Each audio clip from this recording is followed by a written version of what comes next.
cloud. Start recording, and it is recording. Okay, so I'll just welcome everybody. I'll welcome everybody. Hopefully they'll come back now that we worked out our technical problems with Bruce.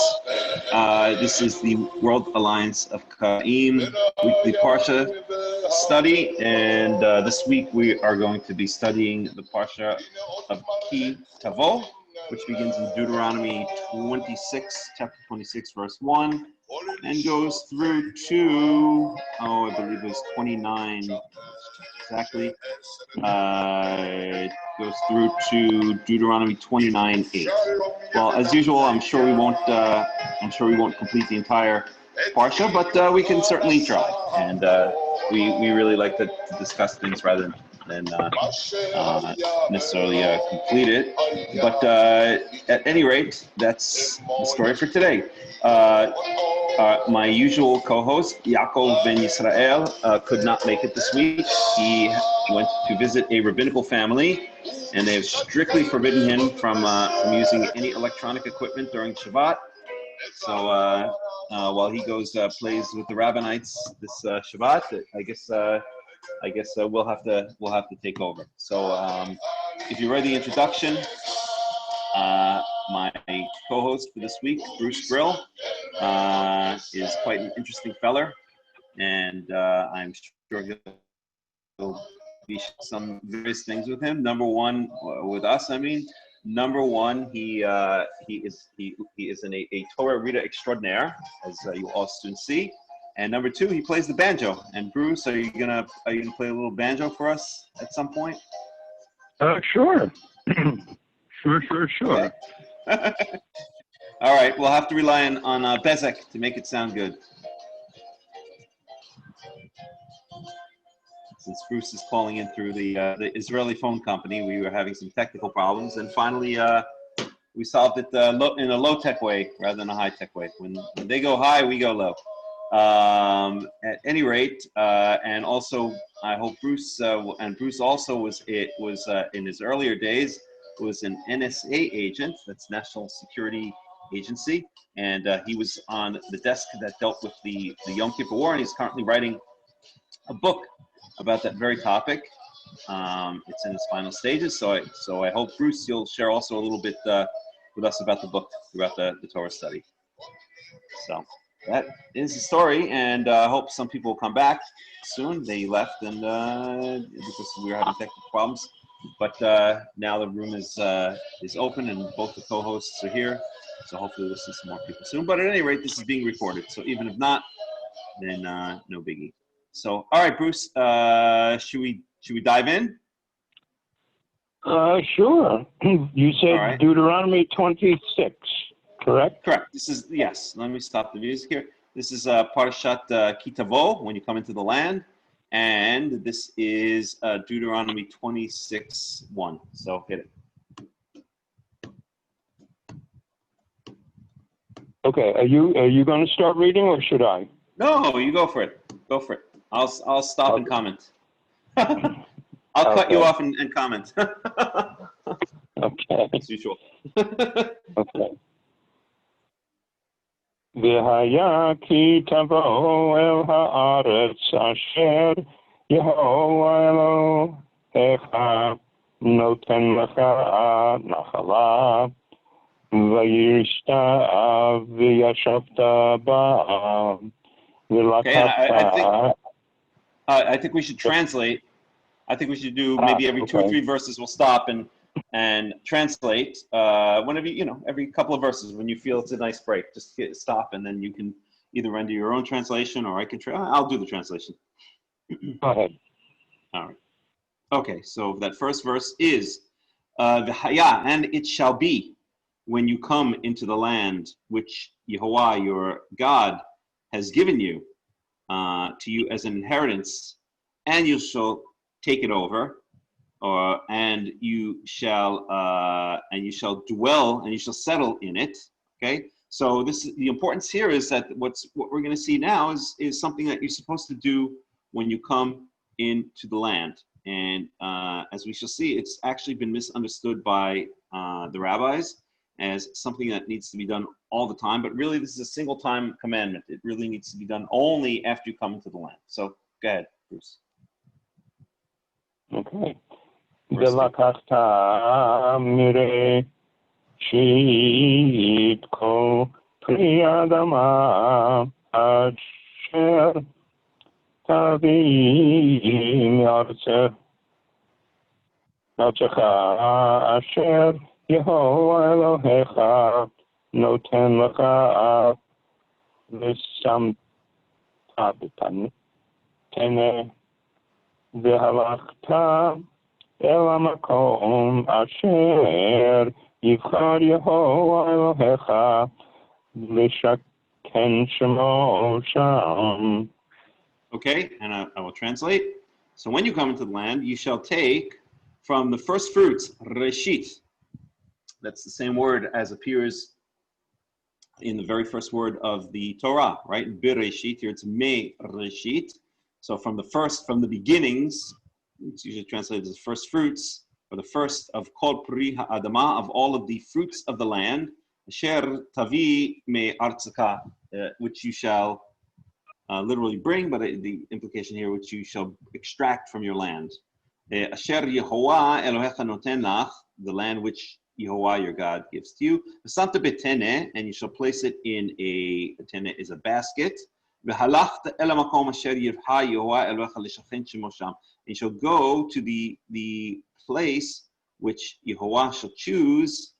Yehovah your God shall choose to make His name dwell there. So again, a foreshadowing to what will ultimately be Jerusalem. In the meantime, one would assume that this implies the Mishkan. This implies the Mishkan, wherever the ark was, whether it was in Shiloh, later it was in Jerusalem, that one should go there. All right, verse 3. Correct. Mm-hmm. Uvata el kohen asher Yehovah biyamim asher yeh biyamim hahem ve'amar elav higadati hayom liyoha Elohecha ki vata el haaretz asher nishba Yehovah la'avotenu latet lanu. Okay, and you shall come to the Kohen who will be in those days. And we've seen this phrase before, and I'll talk about that in just a second. V'yamarta elav, and you shall say to him, Igalti hayom leYehovah Elohecha kibati ela aretz asher nishba Yehovah la'avotenu latet lanu. I have declared hayom today. I will declare today, or I have declared today, to Yehovah, your God, Elohecha, talking to the Kohen, interesting phrase, your God, that I have come into the land which Yehovah swore to our fathers to give to us.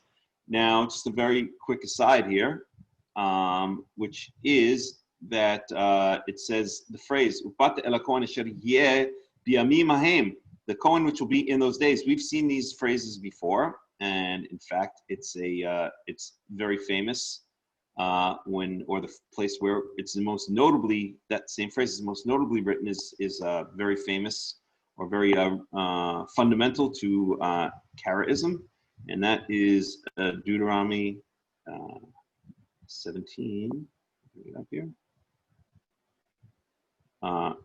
Verse 9. Deuteronomy 17, verse 9. And let me just have it here in the English. Let me just switch over to the Hebrew for 1 second. Deuteronomy 17:9. So we have here, I'll start in 8. When something is too difficult for you to judge. And then it goes on to speak about a case that's too difficult to judge in the cities, in the local cities, by the local courts. Okay? And then it says in verse 8,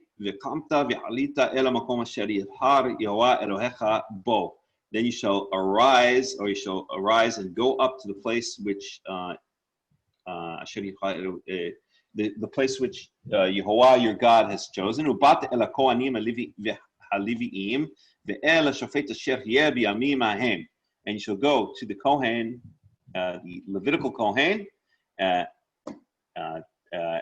and to the judge, which shall be in those days, Dorashta, and you shall search out the answer. Doresh always means to search out an answer, or to try to be in a quest for an answer, which is, I was actually having an interesting discussion the other day. There's another mitzvah which is lo tidrashu ala metim, which means literally don't search out or don't seek out the dead. Right? You're familiar with this mitzvah, of course, right, Bruce? Mm-hmm. So I was having a long discussion. And I'm sorry. Now this is now a hariga al hariga. This is now a tangent off of a tangent. But I'll make it very quick, and then I'll unloop. And so it says lo tidrashu ala metim, and I was having this long discussion. What does that mean? Can you go to a gravesite and start talking to your dead relatives? And if you take the specific meaning of lidrosh, which we see here, then lo tidrashu, it very specifically means to ask a question of and attempt to receive an answer. So we have this famous case in 2 Samuel chapter, I think it's chapter 11, if I'm not mistaken, where Shmuel where Shaul just after Samuel, the prophet, has died, goes to the witch of Endor, the Ov Endor, and the Ov Endor, not Ov Endor, the Ov Endor, and tries to get an answer regarding the impending battle, and what is he trying to do? Shaul is trying to get an answer from Samuel, regarding what will be his fate in this battle. And of course, the famous answer is Samuel says, tomorrow you'll be with me. In other words, you're going to die in the battle, you and your sons. And that's exactly what happens. But the point is that Shaul didn't go there to say hi to Samuel, check out how he's doing in the afterlife, ask him, exchange recipes with him or something like that, for the bundt cake, or strawberry bundt cake or something like that. Maybe that would have been illegal too, because it's also requested. But the point is, he went there to ask of Shmuel a question, and we're not supposed to ask questions of the dead. We're only supposed to ask questions of Yehovah through either the prophets or the Urim or Tumim. So if one wants to understand Lidrosh correctly, one may take the strict view, and actually, believe it or not, it's very possible. I have to think this out more. I haven't come to a conclusion myself yet, but it's very possible that you can go to a gravesite and start having a conversation with your dead relatives, as long as you're not asking them for specific information. What should I do? What are the lottery numbers? What's the pick for? And all this kind of stuff. Then it's possible if one takes a strict understanding of Lo Lidrosh. Okay, so let's unwind now, because I know Bruce is anxious to continue reading the Torah. And so it says here in Deuteronomy 17:9, Ubat el hakohanim haleviim ve'el hashofet asher yeh biyamim hahem ve'darashta. So you shall go. So if this case, now we're back into Deuteronomy 17:9, if this case is too difficult for you, then you go to the place that God has chosen, and you speak to the Kohanim, the Levitical priests, or to the judge, Asher yeh biyamim hahem, that will be in those days. And it's precisely the same phrase that we see here. Ubat el Kohen, doesn't say a Kohen, excuse me, there in 17:9, it says specifically the Kohanim Leviim, but it's the same thing. You shall come, Ubat el Kohen Asher yeh biyamim hahem. So in our pasuk, in our verse in Deuteronomy 26:3, Ubat el Kohen Asher yeh biyamim hahem, you shall go to the Kohen who shall be there in those days. And Deuteronomy 17:9, Ubat el hakohanim haleviim el hashofet asher yeh biyamim hahem, exactly the same phrase. And of course, Karaites often use this phrase as a polemic against the Rabbinites, or the Rabbinites use it as polemic against the Karaites, because they say that the Rabbinites represent these judges in the day. And our response is of course no. The rabbis don't represent the judges. They just took that power upon themselves, and there's no force of divinical force behind that. At any rate, we have the same phrase exactly here. that after you come into the land, you take your first fruits and you go to the Kohen that shall be in those days. Okay, that's all I wanted to say. So, okay, I have something to say. Yes, please. Okay, from the very beginning of this Parsha, we see that the Parsha is talking to you singular.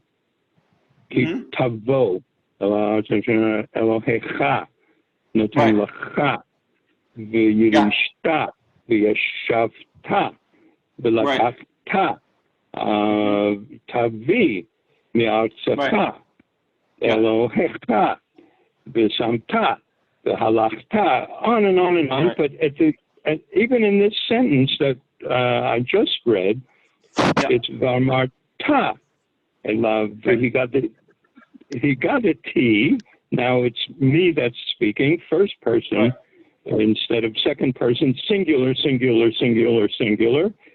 Elohecha.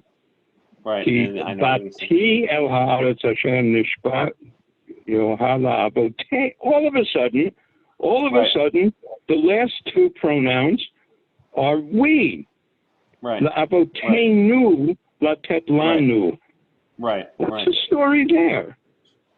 Well, two things I'll say. First of all, when we study the Torah, and we've mentioned this many times in our weekly studies, the fact of the matter is that the number doesn't always match, and gender doesn't always match. There are many cases in the Torah where the number is not going to, the subject and the verb will not agree in number, or they will not agree in gender.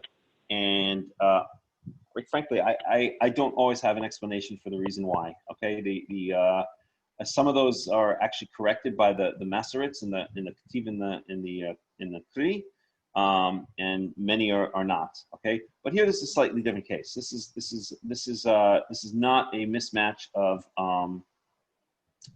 a verb and subject or anything along those lines. This is just a switch in aspect, I guess you would call it. I think might be the technical term.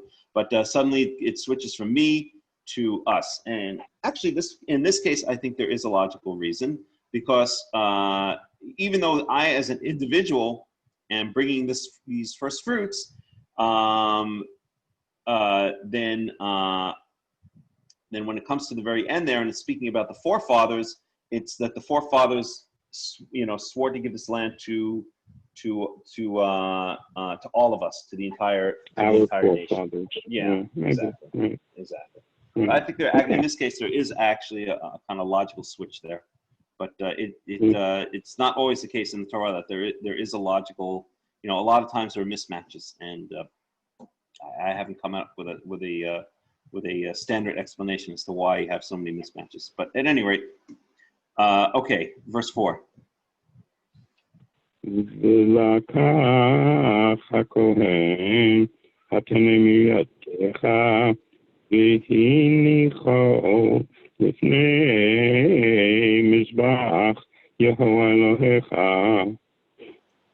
and the Kohen shall take the basket from your hand, and he shall lay it down before the altar of Yehovah your God. Now it switches back to the singular, right? Your God, singular. Yeah. Not all of your God. Right. Mm-hmm. Right. Ve'anita ve'amarta lifnei Yoharecha amari oved ani v'yered mitzrayma v'yagar sha'am b'mte'at v'yehi sha'am l'goy gadol atzum v'rav. Okay, so now we have this phrase that we're supposed to say, okay? Anita ve'amarta lifnei Yehovah Elohecha, and you shall respond and say before Yehovah your God, and then we have a phrase that we're supposed to say. And I'd like to say a couple of things. First of all, it starts with the word ve'anita, which means answer. Okay, which might imply one of two things. It might imply that the Kohen is actually saying the sentence and then we're repeating after him because maybe we don't remember it. They didn't have little printouts that they give you, back then. Who knows? Maybe they had it on parchment. They give it back when you're done. On the other hand, the Anita, the answering, yeah, you never know. The answering could be in response to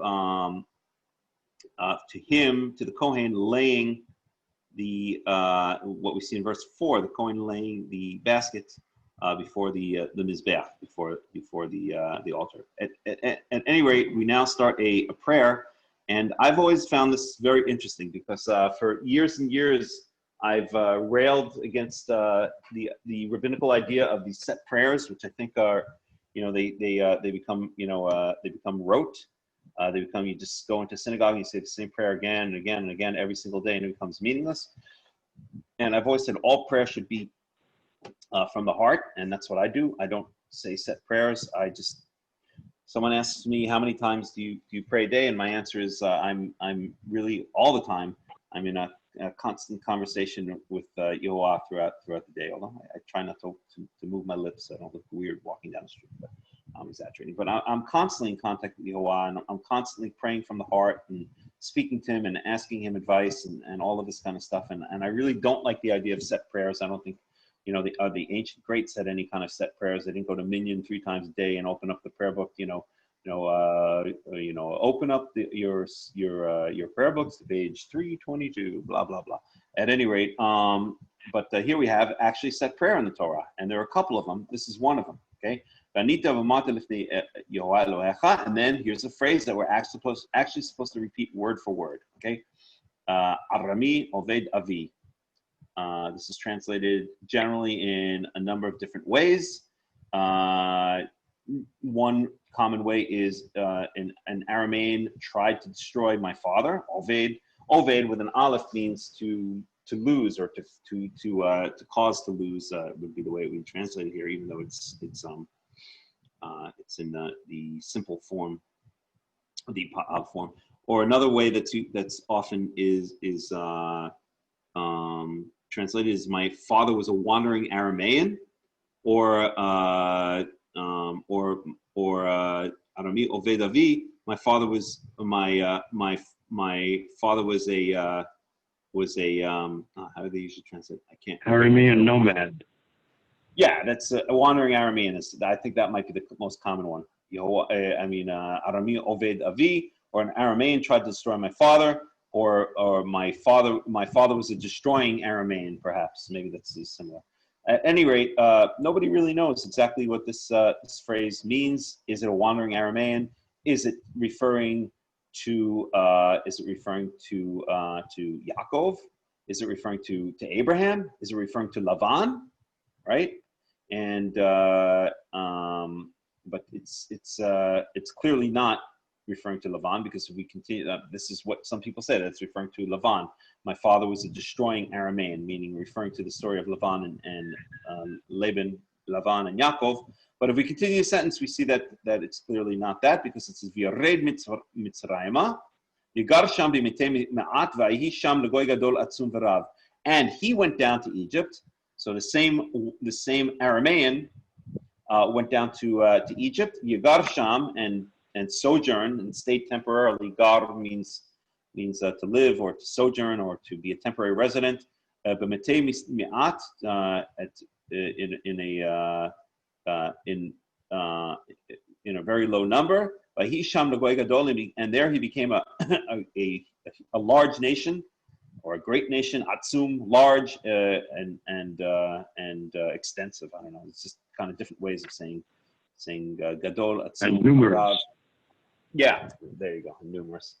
Basically, those 3 words in this context here are all synonyms, just about, unless you would say gadol means great, but I don't think so. I think gadol, atzum, rav means a great, big, giant nation. I think would be the way I would translate this. At any rate, so from that we see that the Arami Oved Avi is referring to the father, right? Avi, it's referring to my father. So now, is that referring to Jacob, or is it or is it referring to Abraham, Isaac, and Jacob? Because sometimes, even though you have the singular Avi, it could be a It could mean all three of them. yeah, it could be the abstract, my forefather, my forefathers. But sometimes a singular stands in for an abstract concept. So the abstract concept of my father could mean all of my forefathers. Again, there's a lot to analyze here, but I tend to think that it means either Jacob or all three of the forefathers. I would go with all three of the forefathers if I were a betting man, which I'm not, because I can't go to the grave and ask my great grandmother for the lottery numbers for next Thursday. So anyway, okay, verse 6. Go ahead, Bruce. Okay, it's funny you didn't make a joke about that. There are only 3 forefathers.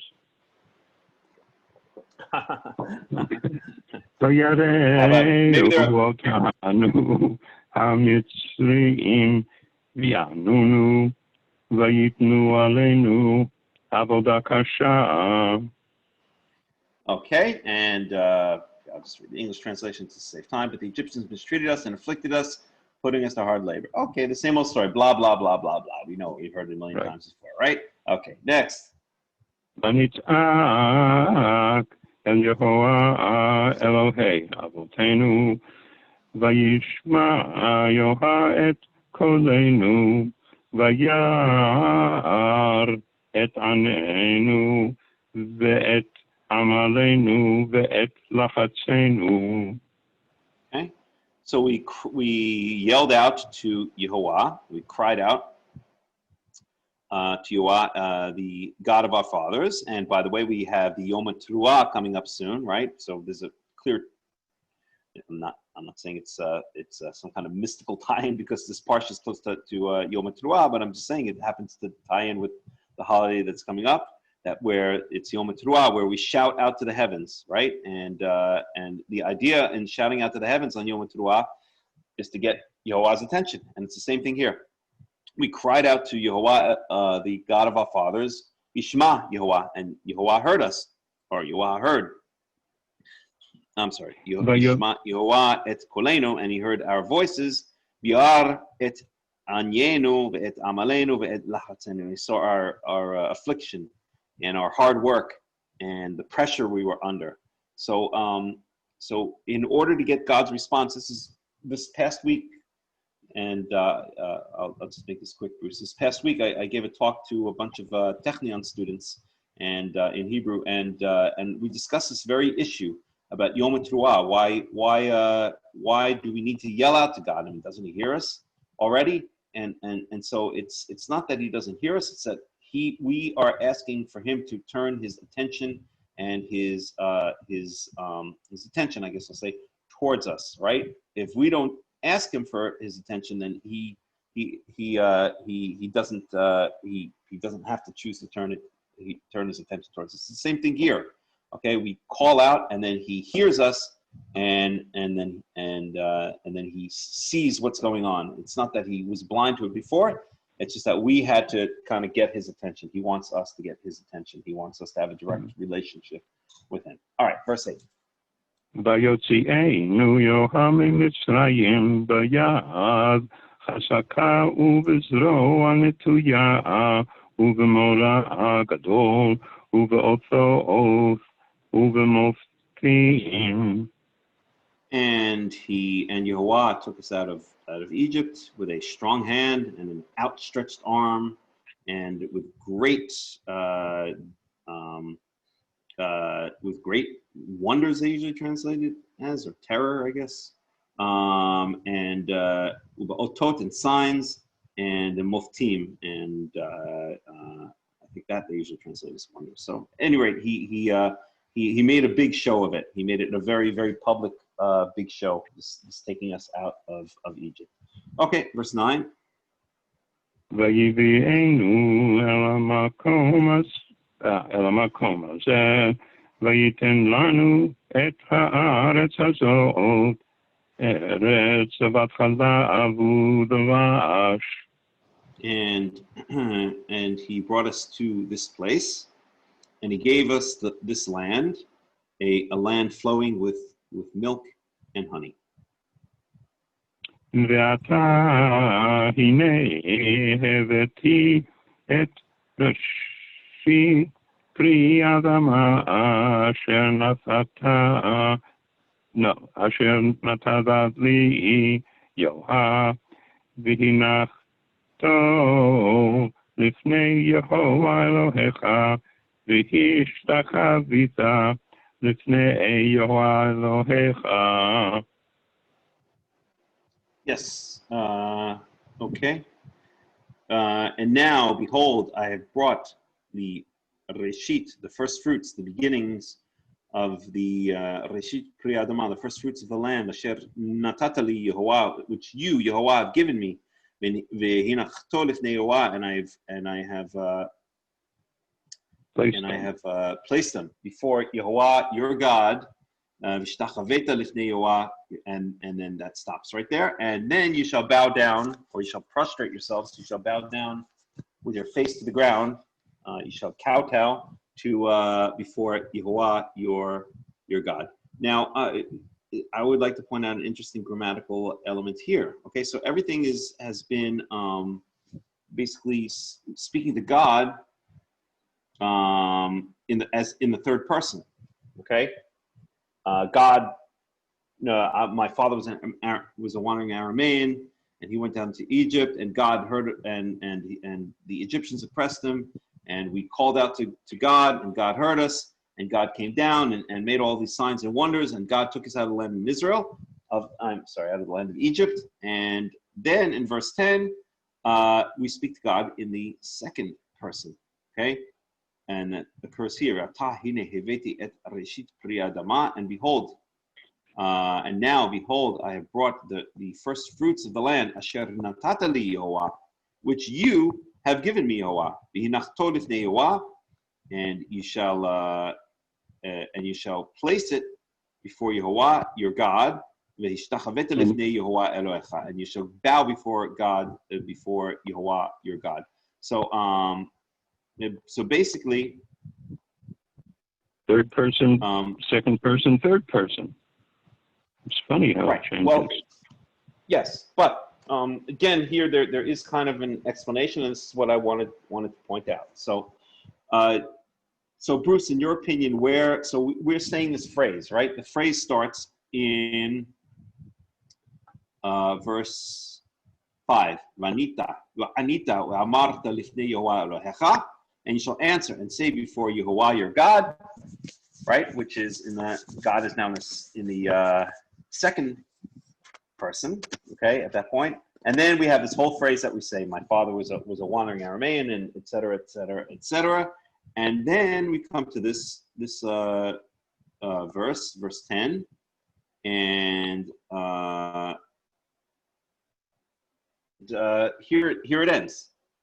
So my question to you, Bruce, would be where do we stop talking? Where does the phrase we're supposed to repeat that began in verse 5, where does it end? It ends somewhere in verse 10, but where? What's your opinion? Well, the semicolon in the verse that we just read is in the name of God. That's where, right after the name of God, that's where the semicolon is. I don't know if that gives any help in the question that you're asking. After the name of God. Right. You're talking about when you say the semicolon, you mean the etnachta, right? Right. Bingo. That's exactly where it ends. So the ending phrase, and the reason now it switches back to the second person, that you, God, that you, Yehovah, have given me, is because that's the end of the phrase. That's the end of the phrase. Yeah.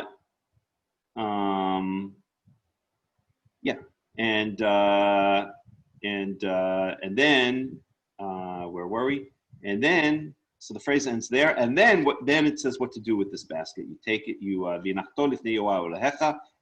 so you let it rest before you lay it down before Yehovah your God, and then you shall prostrate yourselves before Yehovah your God. Right? So yeah, exactly. Okay. So there we have about five verses of a phrase that we're supposed to say word for word. Okay, and there are a couple of others as well in the Torah where you're supposed to say things specifically word for word. Can you think of any offhand, Bruce? The one that immediately jumps to my mind. So here's a phrase that we're supposed to say word for word, that all Israelites are supposed to say word for word, starting in verse 5 and ending in verse 10, right? Arami Oved Avi is where it starts. We're supposed to go bring the first fruits and then say this phrase, right? And my question is this: there are other places in the Torah where there are specific phrases that are meant to be said. Maybe I have to give more thought to that. Okay, all right. But can you think of any places then in the Torah where you also have phrases, specific phrases that need to be said verbatim, word for word? Okay. Now the last verse of this.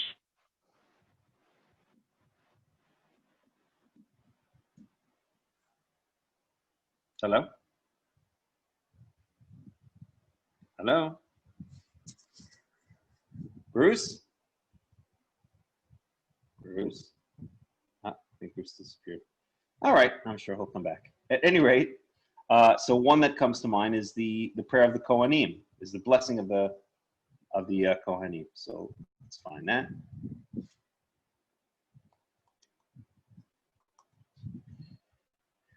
And that's going to be in Numbers 6. So let me bring this up here for a second.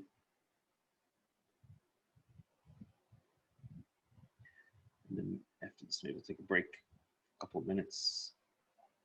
It's number 6, 24 is where it starts, but let's go back to verse 22. So it's Numbers chapter 6, verse 22. V'daber Yehovah el Moshe lemor, and Yehovah spoke to Moses and said, Daber el Aharon wa el banav lemor. Speak to Aaron and to his sons, lemor, and say, Ko tivarchu et bnei Israel. Amor lehem, so you shall bless the children of Israel. You shall say to them, and then it says the priestly blessing. Yivarechecha Yehovah v'yishmarecha. May Yehovah bless you and keep you. Ya'er Yehovah panav elecha yichunecha. May Yehovah shine his face upon you and be kind to you. Yisat Yehovah panav elecha. May Yehovah raise up his face upon you. Yisem lecha shalom, and place peace upon you. V'samu et shmi al bnei Israel v'ani avrachim. And this is how you shall place my name on the children of Israel, and I will bless them. So that's another example in the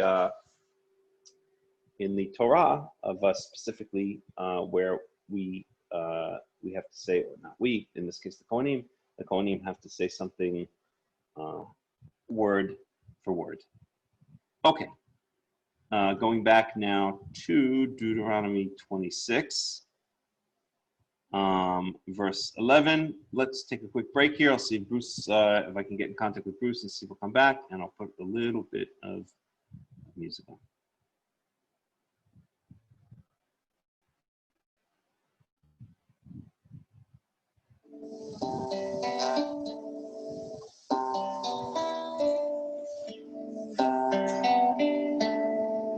מעל הצמרות עדים העננים,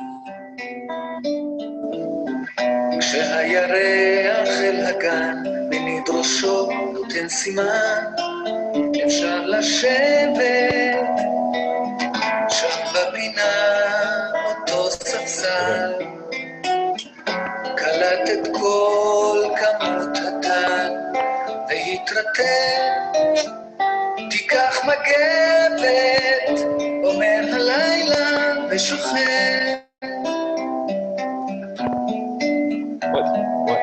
הלילה הזה שום סימן הוא לא נותן, הוא מעבר ומחבר את התנועה בשלל גחליליות, הוא מספר מעשיות, והוא חושב שילדים מאמינים לזה, מן לילה שכזה, כזה.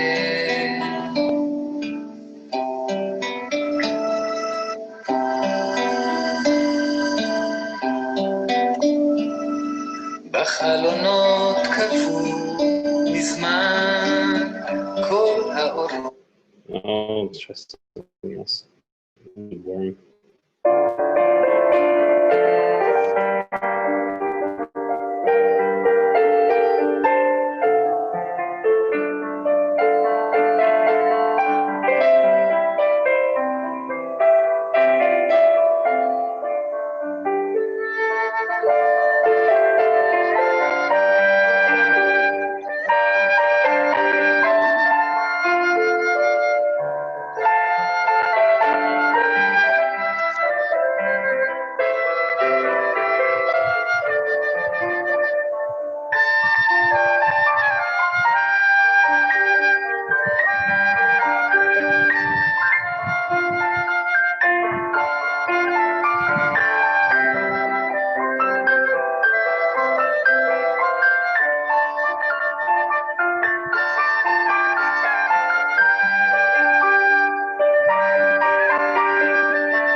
Okie dokie. All right.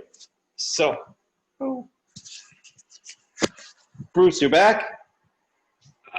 If you let me in, then I'm back. You're back. I let you in. Okay, I'm back. Okay, good. All right. I don't know why Okay. it kicked off. I was just beginning to read that sentence because it's such a critical sentence. Mm-hmm. Definitely. Okay. V'samachta b'chol hatov asher natan lecha Yehovah Elohecha v'zeitecha ata halevi v'hager asher b'kirbecha. Mm-hmm. And the thing that is so critical in this sentence is you are commanded to be happy.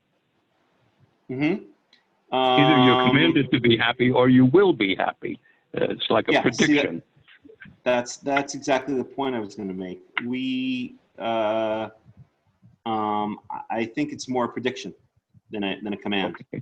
And the reason I think so is, and this again has to do with typical rabbinical misunderstanding of the Torah, whereby they over-literalize everything. Of course, they constantly are accusing the Karaites of over-literalizing, but generally they're the ones who over-literalize. And if and also they're the ones who, in many cases, not every single rabbi, but in many cases, had a limited view of Hebrew grammar, to be quite honest. And so, in the strict sense of the words, "V'samachta b'chol hatov," and you shall rejoice in all the good that Asher Natanya lecha Yehovah Elohecha, which Yehovah your God has given to you. It sounds like the same formula that we see for every other mitzvah, for every other commandment. Okay, it's the second person singular past tense, and then it's switched into the future with a what's called vav hipuch. I think they call it the conversive vav in English, and that basically has the effect of switching the tense from past to present. I'm sorry, from past to future, future to past. Future. And so here it seems like it follows the same formula. You shall be happy in all of the good which God gives you. And so, of course, the rabbis come along and say, oh, now you have a mitzvah to be happy. Mitzvah gedola liot b'simcha. It's an actual command to be happy. But I don't think that's what it's saying here.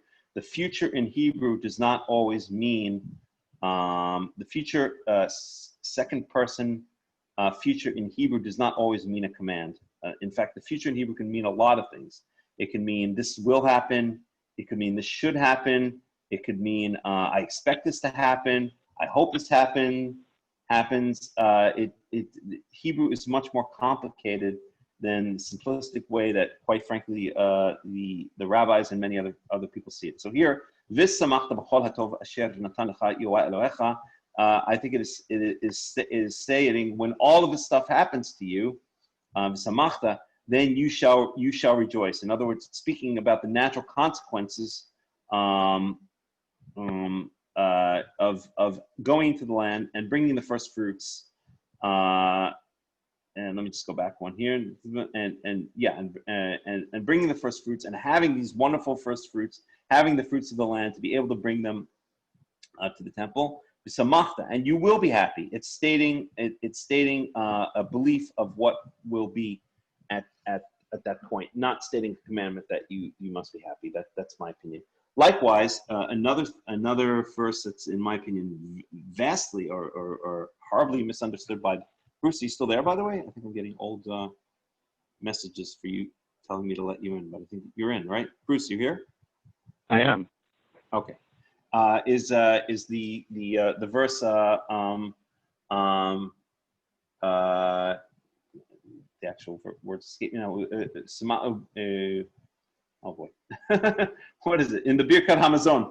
What's that verse again? Hold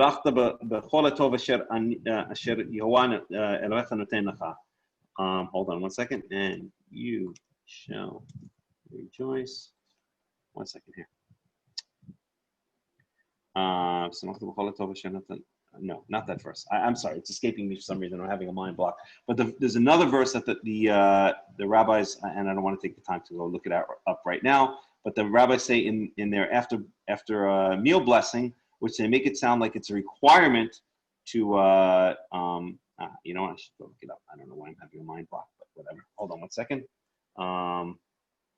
Look it up very quickly. So I can make the point without sounding like a complete idiot. 1 second.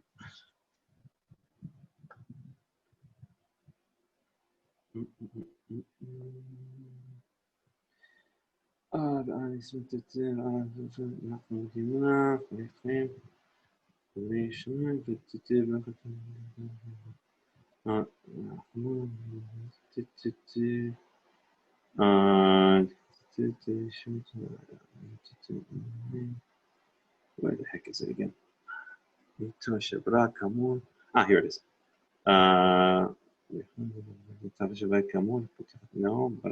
No. 1 second, Bruce. I'm sorry. I can't find the second one. I just have to move on. Here it is. Okay, and let me bring this up in the actual Torah so we can get it in the context. 1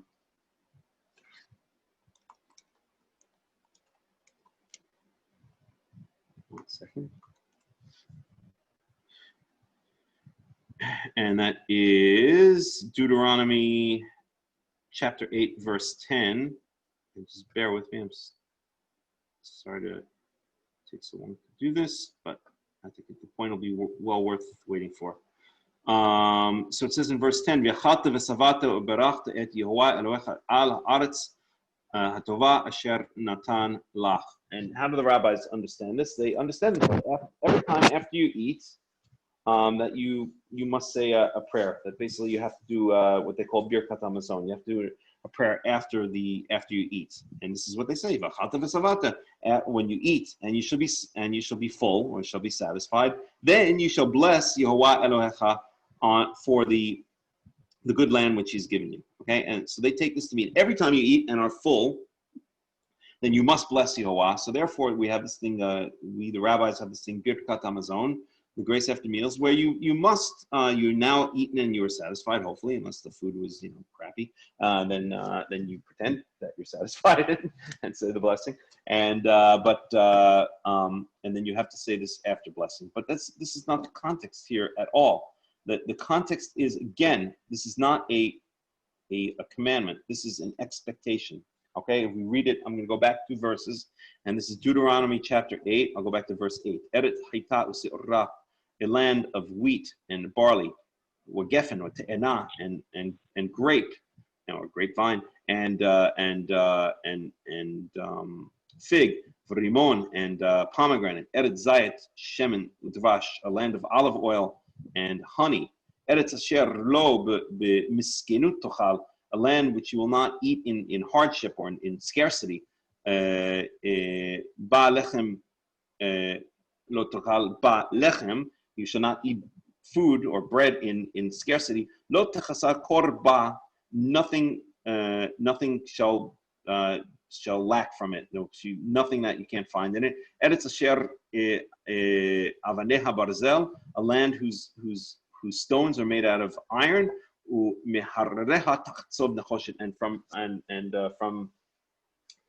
from whose mountains you can quarry what you call, how do you say that in English again? Copper. And you shall eat and you shall be satisfied, and you shall bless Yehovah your God on the good land which he has given you. So taken in the context here, it wouldn't make any sense that now this is suddenly a mitzvah to say a blessing to God every time you eat and every time you stuff yourself. That's not what it means. This is saying that if you go back, it's speaking about all the great goodness of this land. And when you receive all this great goodness, you will be able to eat and you will be able to be satisfied. And then you will want to, or you will when you eat and you're satisfied, it will be logical that you will bless in your heart Yehovah Elohecha. In other words, it's not telling you every time you stuff your face, you now have to say a bracha, you have to say a blessing. It's saying that when you've come into this land and you've eaten and you're sitting down in your house and eating all your food with your family and you've just finished a good meal, you're going to sit out in your backyard and look at your olive trees and your grapevines, and you're gonna say, "Wow, this God, he's really done good for me. I really bless this what Yehovah has done for me." In other words, it's not a commandment; it's more like an expectation of what's going to happen, and it's very important because it's just a over literalization by the rabbis, and it's exactly the same thing we see here in Deuteronomy 26. Verse 11. It's not a commandment. You don't have to force yourself, dance, dance harder, dance more, be happier. I must be happy because the Torah commands me to be happy. Oh, I'm not happy enough. No, I must be happier. How happy am I? Okay, I'm 7-level happy. No, I'm not fulfilling the mitzvah well enough. That's ridiculous. Okay, what it's saying is that when all of this good comes to you, you will be happy. That's what will happen to you. And okay, that's what I have to say. Bruce? Okay. Would you like to do on that note, would you like to do a banjo song for us, by the way? Or, whenever you want to, just chime in. Maybe I'll go fetch the banjo when you give an explanation, the next explanation. All right. Are you trying to tell me my explanations are so long that you can go hunt down your banjo while I'm giving them? It's not too far away. Okay. No. It wasn't a commentary on the length of your expositions. Okay. What's that? Oh, okay. All right. Good. Verse 12. כי תכלה לעשר את כל מעשר תבואתך בשנה השלישית שנת המעשר ונתת ללוי לגר ליתום ולאלמנה ואכלו בשעריך ושבעו.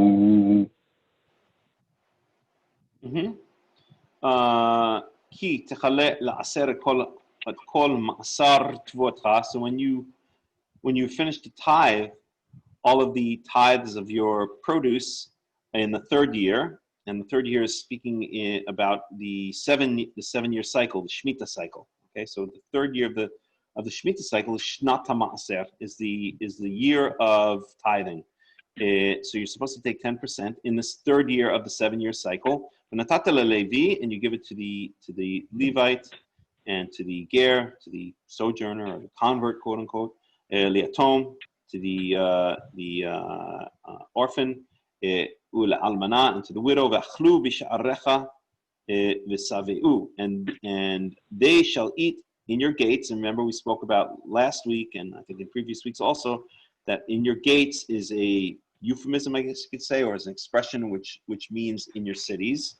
The cities had walls, and walls had gates, and all the action took place right inside the gate when you walked into the city.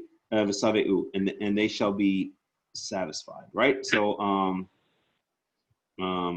so is that a commandment for them? V'saveu, they must be satisfied. If they don't fulfill the commandment, have they violated the Torah? Right? It's like the same thing as we saw in Deuteronomy 8 with the phrase that the rabbis used in Birkat Hamazon. It's like the same thing we saw above. This shows that obviously that's a ridiculous interpretation, because if they're not satisfied, it's not that they've done something wrong, you've done something wrong, because you have not given them enough food for them to be satisfied. You're supposed to give them you're supposed to tithe to them, and therefore they're supposed to receive the tithe, and they will be satisfied. It's an expression of expectation, not a commandment that they must be satisfied. Oh, you are not satisfied, so you're in violation of Deuteronomy 26:12. So I hope the point is made. The future second person, or in this case it's a third person, but one could imply here that it means a command for them. But the future does not always mean a command, especially in the second person. It's not always mean a command. It can mean a hope, an expectation, a condition, a conditional, if a certain condition is met, etc. Okay. ואמרת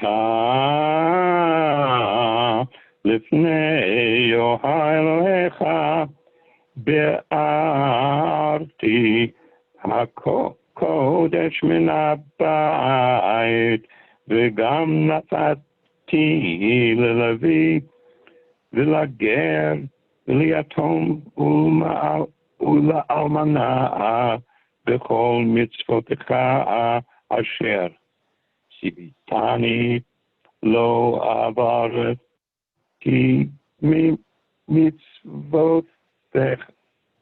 ממצוותיך ולא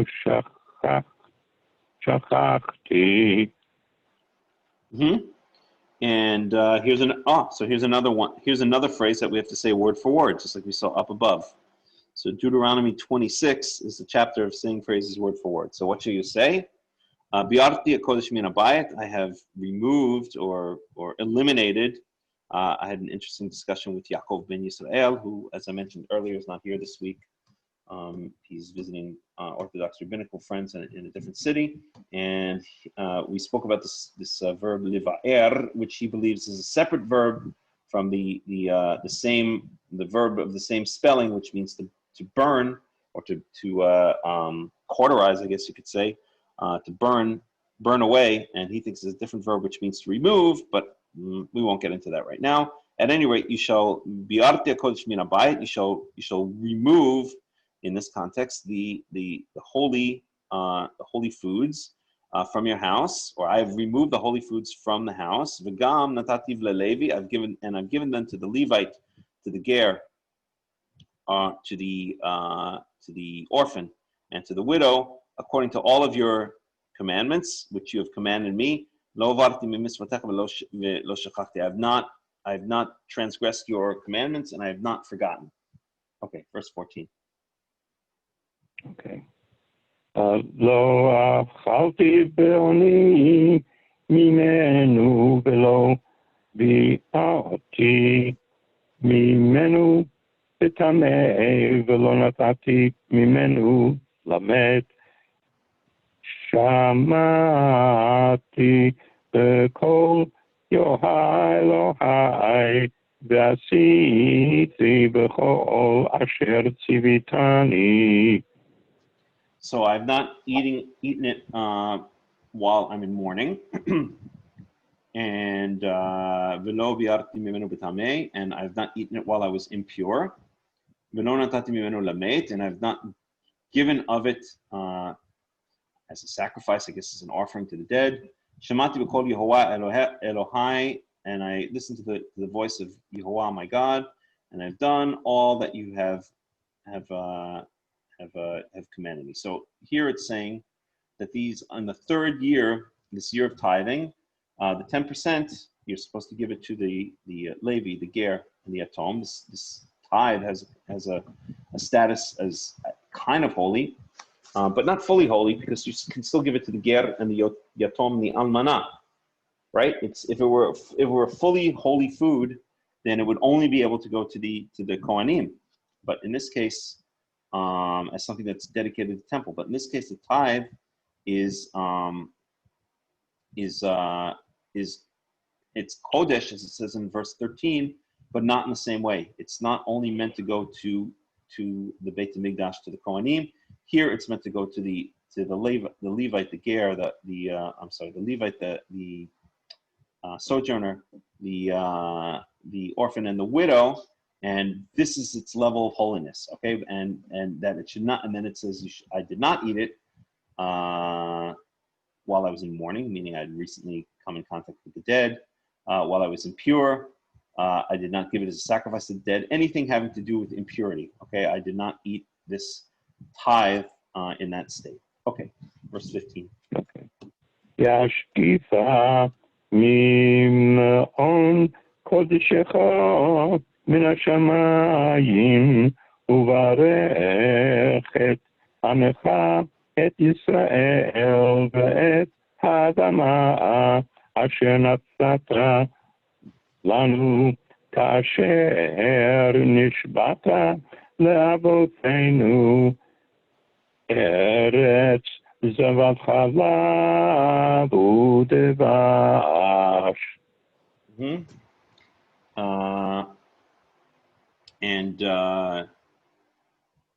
And look down from your. I just want to see one thing. From your holy habitat. No, I wasn't looking at that. Right, from your holy habitat, mina shamayim, from the heavens. Interesting, for whatever reason, we almost take it for granted, but we consider that God lives up in the sky somewhere beyond the stars, I guess, is the idea. And bless your people, Israel, and the land which you've given us as you swore to our fathers, a land given us as you swore to our fathers, comma, a land flowing with milk and honey. And I just want to talk about the first word. Let's pause there, which is hashkifa. Okay, so that's a commandment. Okay, but if Bruce, let's test your Opon skills from back in the day. If I wanted to say a commandment in the formal form for the infinitive here is lahashkif, right? It's a hifil, so the infinitive would be lahashkif, which would mean to look upon. How would I say that? How would I say that in the formal imperative, in the formal command form? Don't worry, I'm not trying to put you on the spot. If you don't want to answer, then I'll make the point that I was trying to make, which is that the way you would say it. Okay, I would say hashkifana. Yeah. Hashkifana. Hashkifana? Mm-hmm. I think what you. I think what you're talking about, that would be the third person plural female, and that would be if I'm not mistaken. No. It's a form that's forgotten in spoken Hebrew. Na meaning nun aleph. You're talking about afterwards. Hashkifana. Yeah, kind of like the Weavers song. Tsenna, tsenna, tsenna, tsenna. It's right. Like tsenna. It's not used in spoken Hebrew, but I gotcha. Right. But it's Okay. So form. you're kind of on the right track here, because what the point that I wanted to make is that in standard Hebrew, this would be hashkef, would be the formal singular imperative for lashkif, hashkef, and here it says hashkifa. So this is a more, just as you said, that's exactly right. This is a more poetic form of hashkef, of the imperative. So it would almost be like you said, almost like hashkifana, right? It's a poetic form of the formal imperative, and it's usually used when speaking to God, or sometimes to a king or another official of high importance. So it's like a very polite. It's even more polite than hashkef. So the informal imperative would be tashkif, which we saw that kind of form above. That would be using the second. That would be using the second person future. The more formal would be hashkef. That would be the third part, using the third person. May he look upon you. And then the poetic form, the most formal and poetic, and what's the word I'm looking for? And I can't think of the word in English. But the most respectful form and poetic form would be this hashkifa.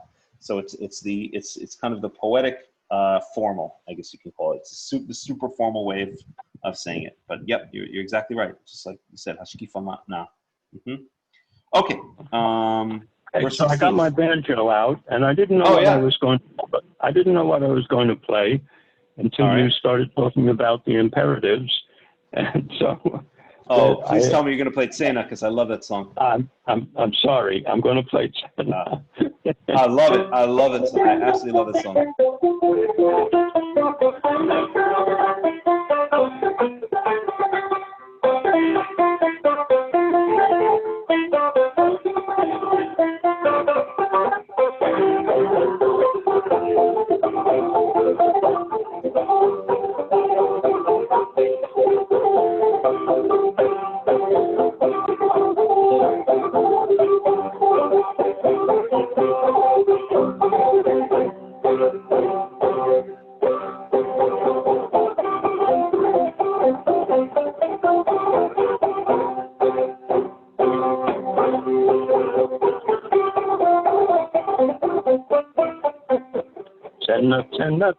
Tena havro turayna hayami Yom Shabbath.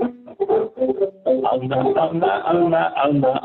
tijarem na veilen Yom Shabbath. Tena havro turayna hayami Yom Shabbath. Alna tijarem na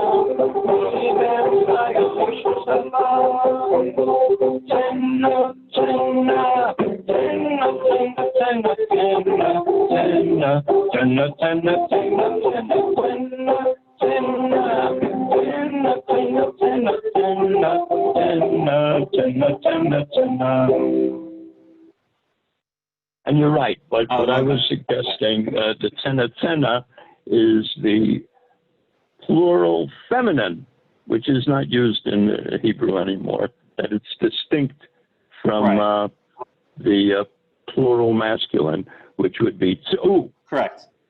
Exactly. Right. Exactly.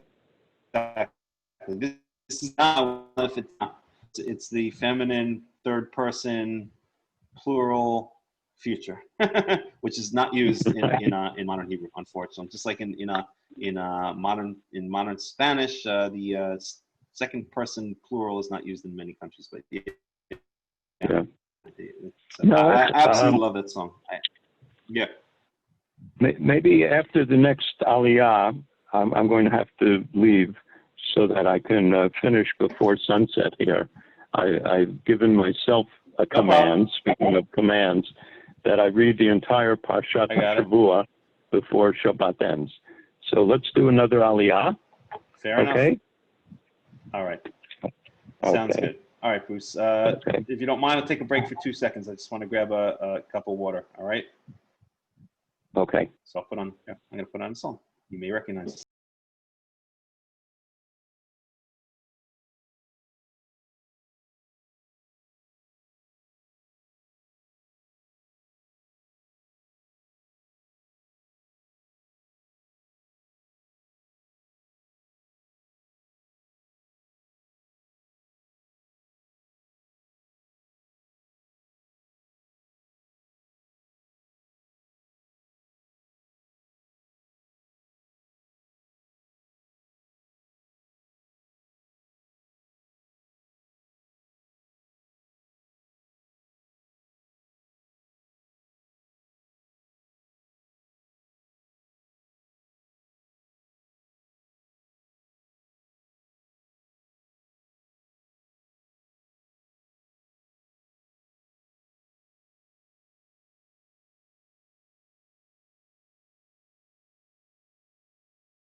Off it goes. Okay. היום הזה יהוה אלוהיך מצווך לעשות את החוקים האלה ואת המשפטים ושמרת ועשית אותם בכל לבבך ובכל נפשך.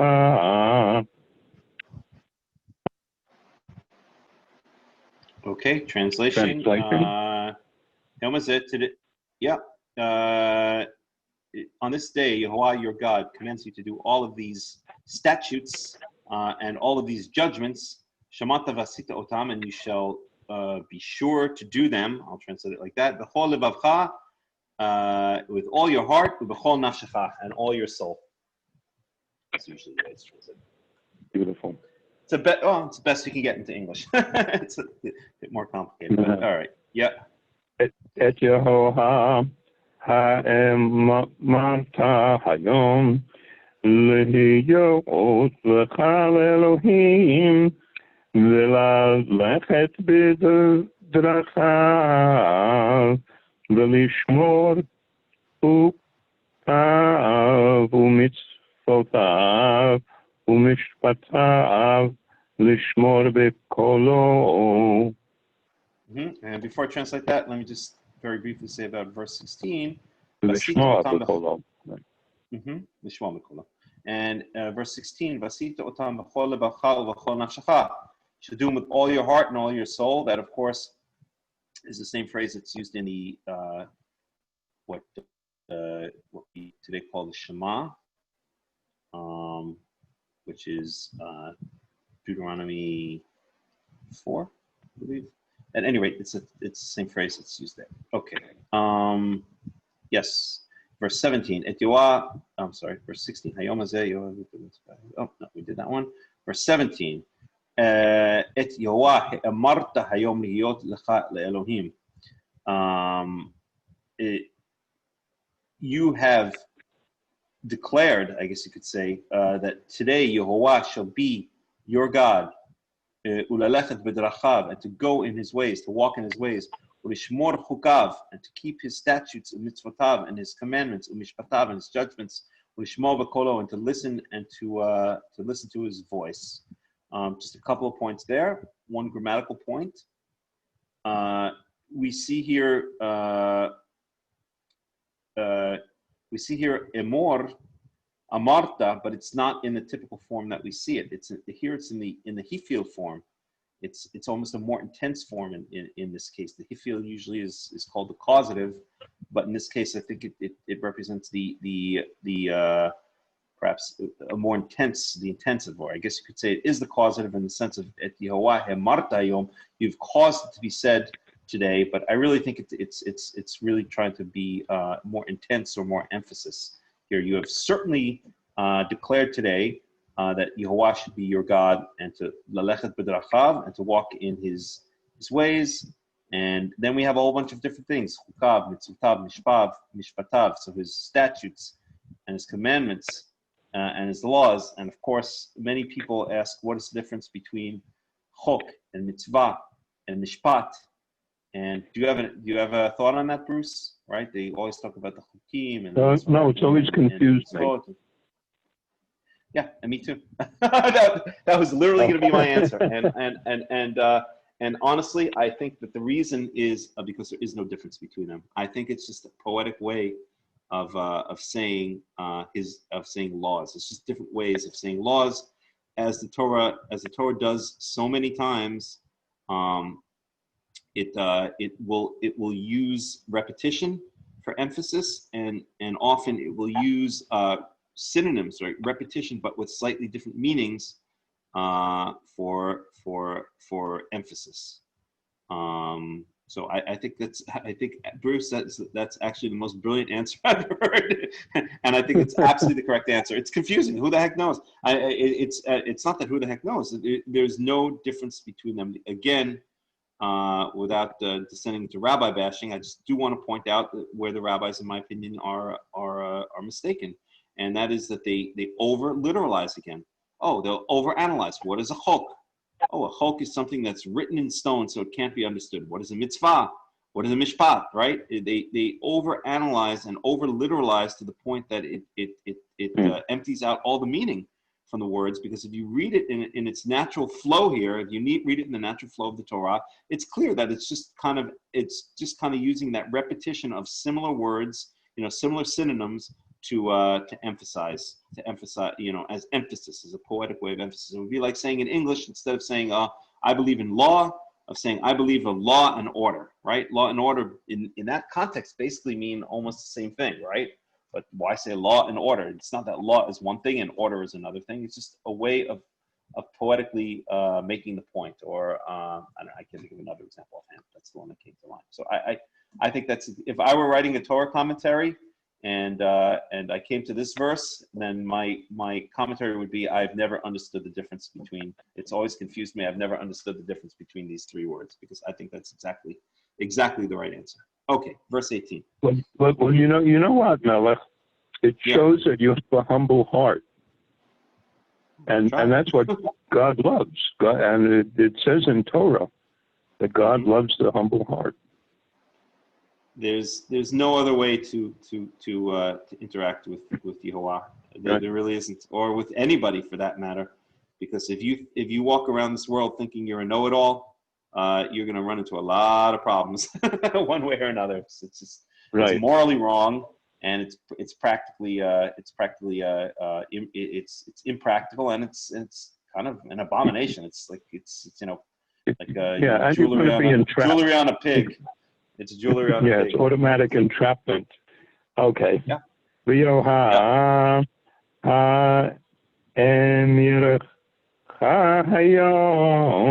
להיות לו לעם סגולה כאשר דיבר לך ולשמור כל מצוותיו.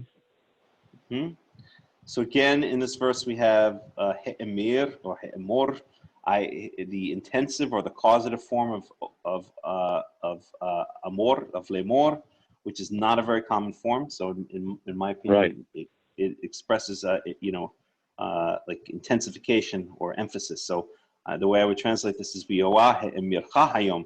Yoah has certainly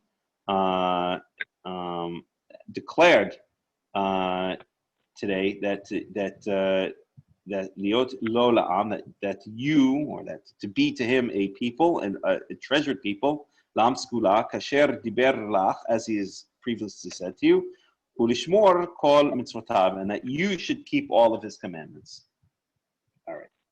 This is very often used as an explanation for the Holocaust, that if you're a treasured people, and so, you think you're superior to everyone, and so the reaction of the world is, we'll make you the opposite of superior. We will treat you as cockroaches and annihilate you.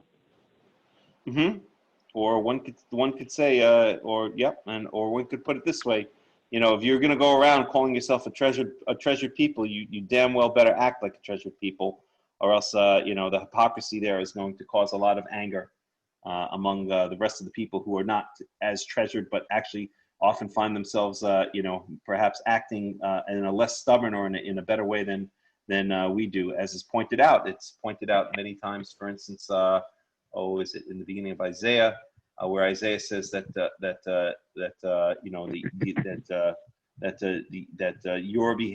behavior of the other nations is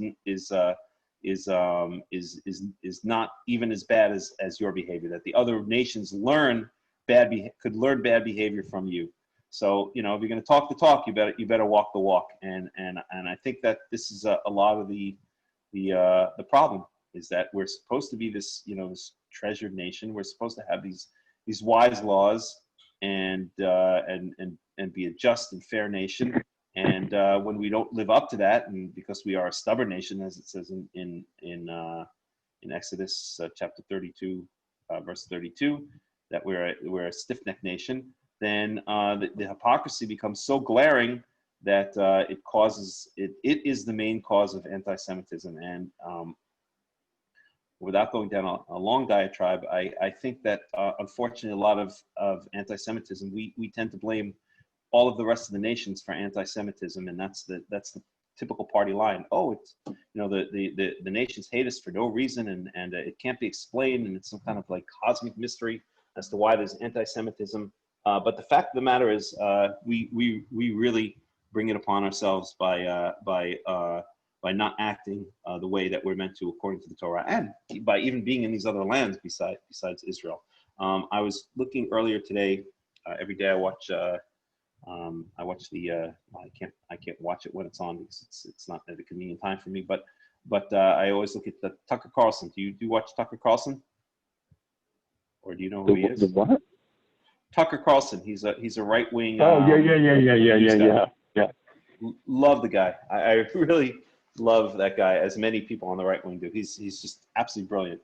And so I happened to be watching his show, and then afterwards, they brought on YouTube automatically brought up a report of his from, I think it was maybe about 8 or 9 months ago, about a guy named Paul Singer.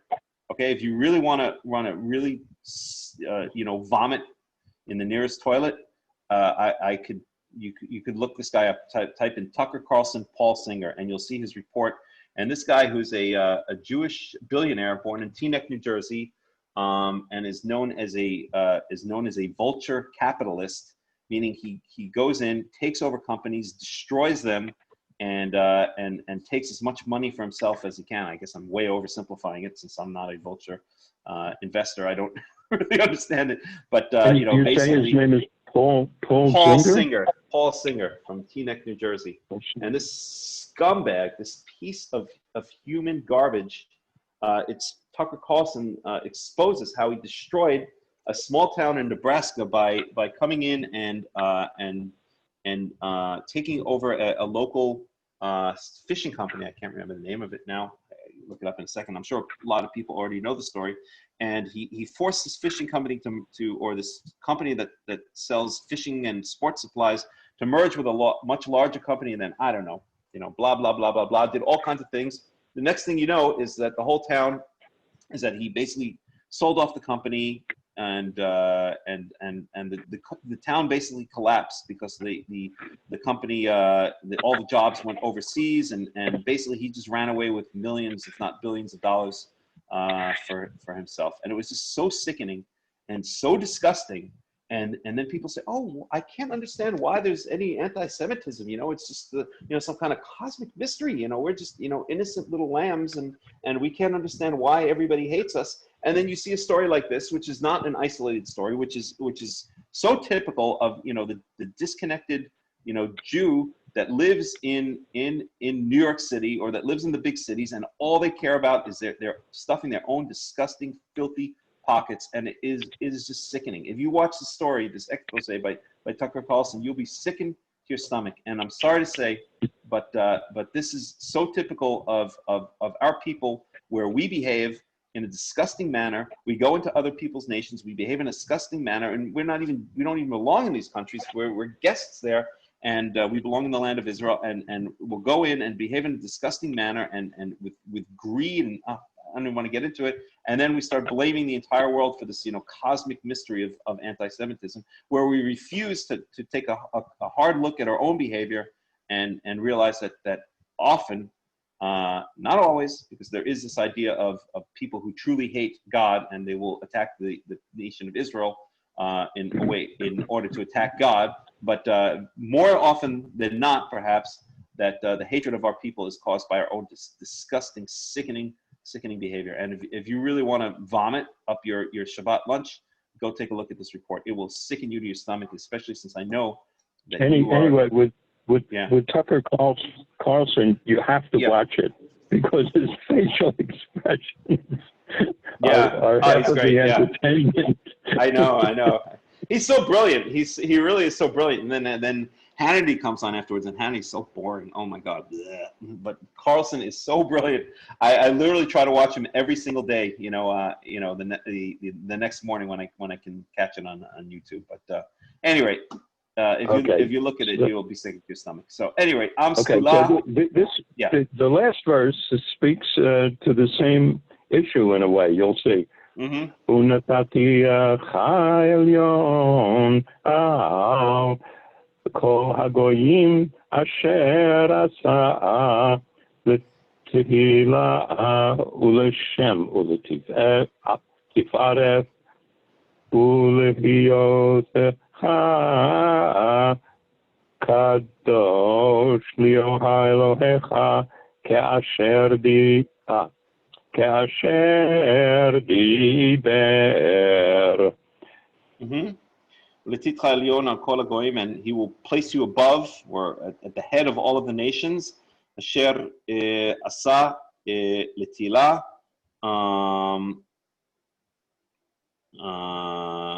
Asher asa, all the nations which he has made. Letila uleshem ulitferet uliyotcha am kadosh, and for praise and for a good name and for honor,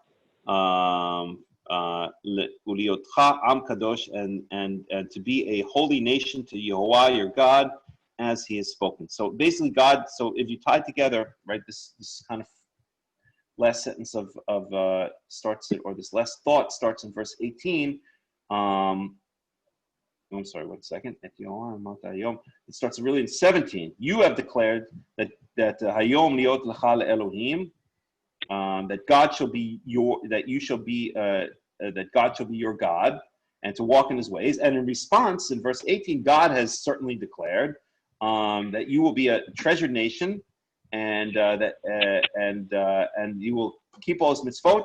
And then He will make you a nation above all of the others, honored and blessed and respected, et cetera, et cetera. So yeah, if we keep His, so the bottom line here is, if we keep His mitzvot, if we keep His commandments, not just in law,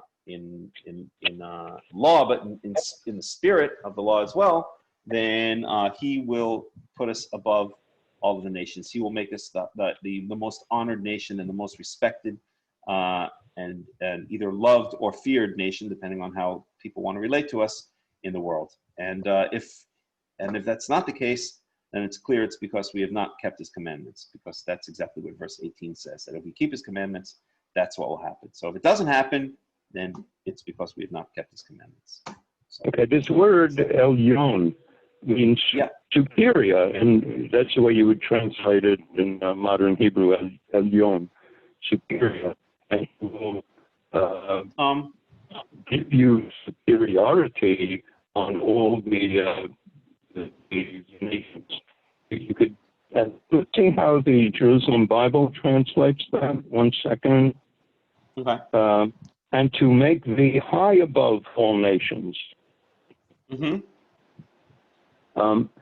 you know what comes to mind when I read that is that actual studies have been done about human intelligence, and it's people don't like to speak about it because it sounds racist, but actually there is an order of human intelligence, and absolutely, it sounds racist to say that Europeans are higher than other people. Point a distinctive finger at who the other people are. The Orientals are more intelligent than Europeans, right? And more intelligent than Orientals. Most are Ashkenazi Jews. That's correct. Yeah, I follow this kind of stuff a lot, and that's what you're saying is absolutely correct. In many studies, the highest the ethnicity with the highest intelligence in the world always turns out to be Ashkenazi Jews. Number 2 is the East Asians, such as the Koreans, the Chinese, and number 3 after that is the Europeans. That's again and again and again. Turns out to be that way. Right. Yep, that is correct. And people. So that's what comes from. And I'll say a bit more on that, which is that people will say, that's why the Jews are are so successful, and they own all the banks, and they own Hollywood, and they take over the world because they're so smart. And I say just the opposite. I would say that the reason that we're so smart is because that's the expression of that blessing that Yehovah has given us. It's right here. It's just like you said. And that will put you above all of the nations. It will make you the top nation in the world. And this is part of the blessing. Part of the blessing is our intelligence, the intelligence that He's given us. It's not that we took over the world because we're intelligent. It's that because we are God's people, He infused with His blessing. He infused us with intelligence. Right. It comes from Him. I like this. Above all, Yeah. Bruce, you're breaking up. That God made all these other nations. So each nation is a product of the Creator, and they shouldn't be poo-pooed. Listen, it's like a certain, maybe you could say, holiness or divinity. Bruce, you're breaking up. Maybe it's on my side. I don't know. 1 second.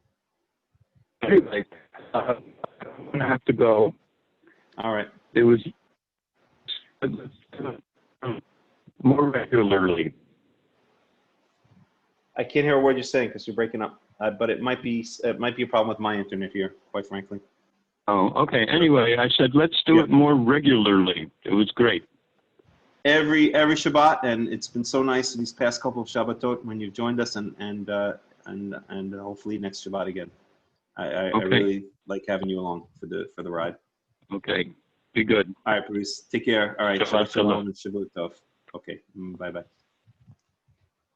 All right. Well, I guess that just leaves me. So I will go on a little while longer. And I guess now I can go a bit more at my own pace. I know, and I'm not blaming Bruce at all. I know Bruce is, he kind of took upon himself a promise to go through all of the Parsha by the end of Shabbat. So he needs to go a bit faster, and I'm just the opposite. I like to stay on each verse and analyze it a bit. So do a little bit more. And we shall see. So, but I did want to pick up on Bruce's point, which was this idea of being Elyon, of being the top nation, and that it's conditional. It's or not that it's conditional. It comes to us through keeping the mitzvot, through keeping the commandments, the chokav, umitzvotav, umishpatav of Yehovah. And if we don't, then we are basically screwed, as we have been many times in our history. I pointed this out. One of my, I don't know if I can say I have a favorite verse in the Torah, but one of my go-to verses that really, when I understood what it was saying, just kind of illuminated the way for me is, let me just find it here. It's in Deuteronomy also.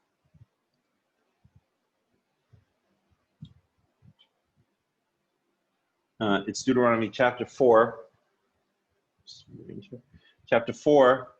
verse 6, and it says, "V'tem." I'm sorry, I'll start with verse 5. "Re'eh lamadati etchem chokim u'mishpatim." I have taught you statutes and judgments. What's the difference between a chok and a mishpat? I guess as good as mine. Kasher Sivani Yehovah, as Yehovah has commanded me. This is Moshe speaking. Sivani Yehovah Elohai, as is that better? As Yehovah, my God, has commanded me. So Bekerev haaretz, in the midst of the land. In other words, these are the these are the Chokim and Mishpatim. These are the laws you're going to keep in the land that you're going into, because I, Moses, am not going into that land. Moses dies outside the land, right? Verse 6, Ushamartem asitem ki hu chatmatchem ki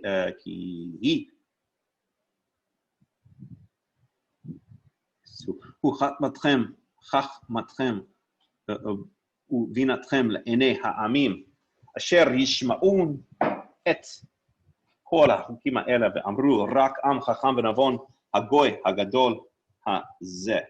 So you shall keep them and do them. You shall be careful to do them, because this is your wisdom and this is your understanding. Meaning, this is your wisdom, and this is your perception of being understanding. This is your, I don't know, I can't think of a better word. Understanding in the eyes of the nations, which will hear about all of these chukim, which will hear about all these statutes and say, Rak Am Chacham v'Navon Hagoy Gadol hazeh.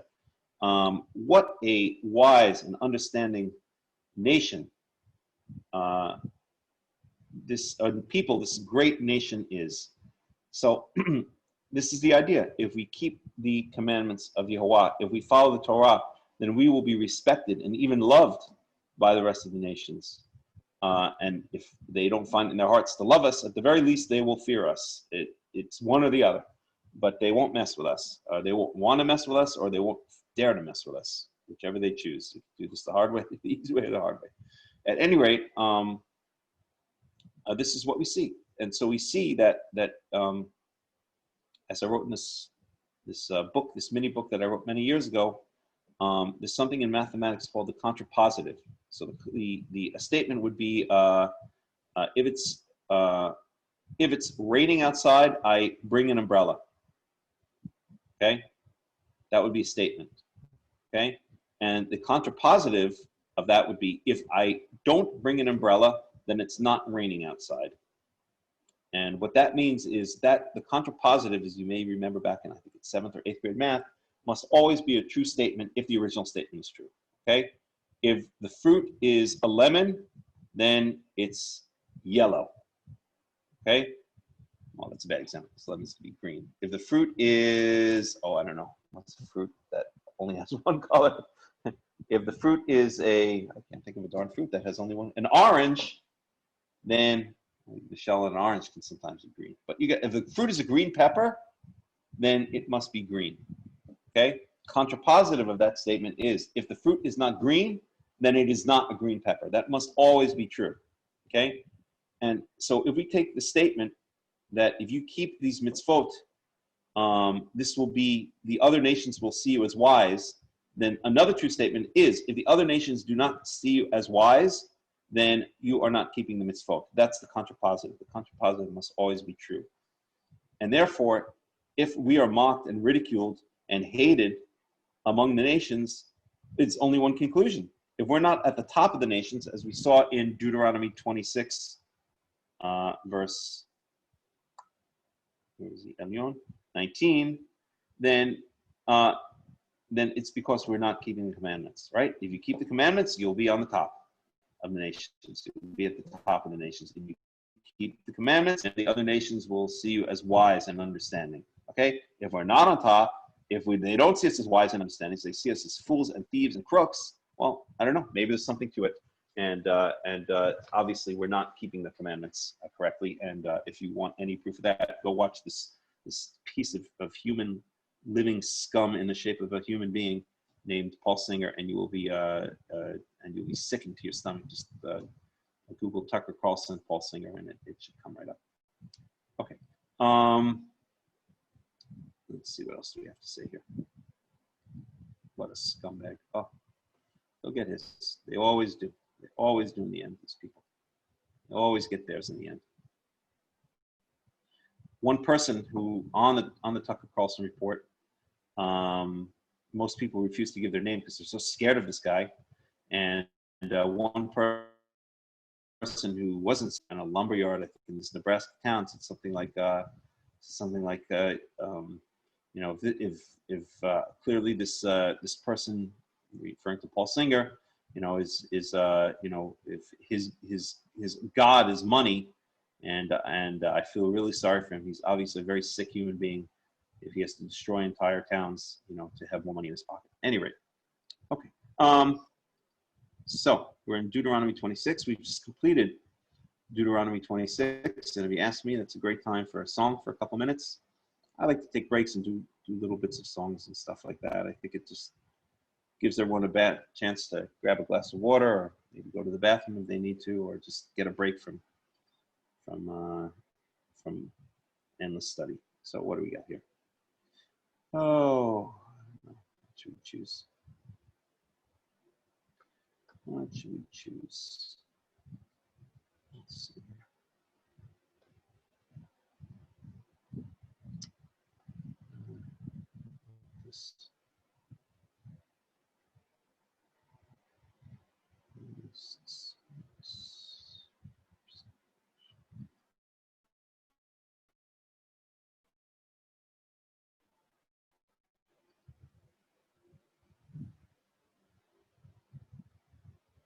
Okay.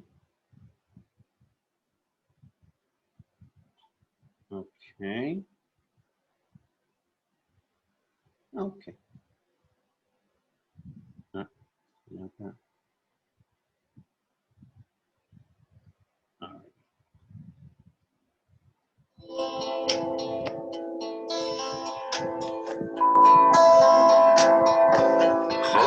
Be back in 5 minutes.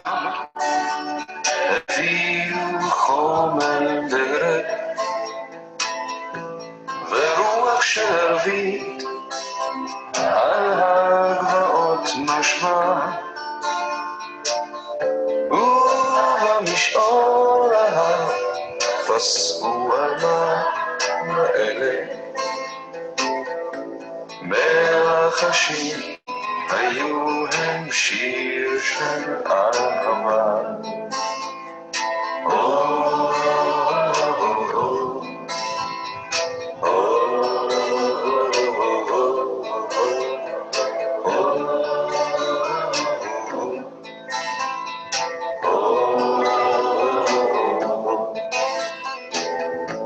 ציפור לילית שורקה נשמי הליל, ושיח דוקרני הוצת בלהבה, אבן של דרכים ישבו האלה מרחשים, היו הם שיר של אהבה.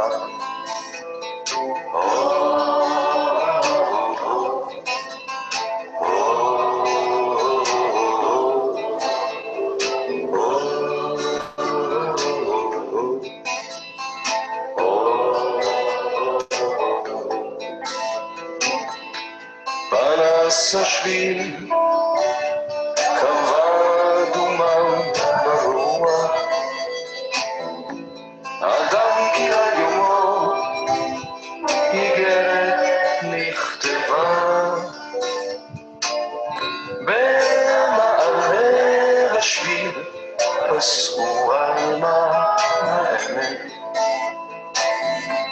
מרחשים היו הם שיר של אהבה.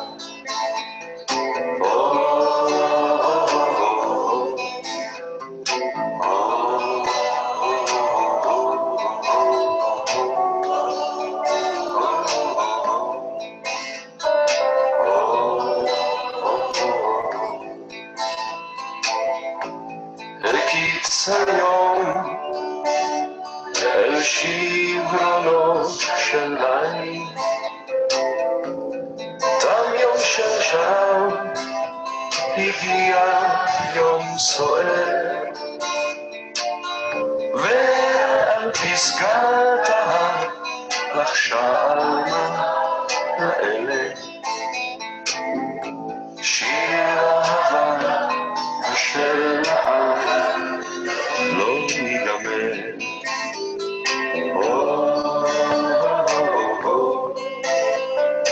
Oh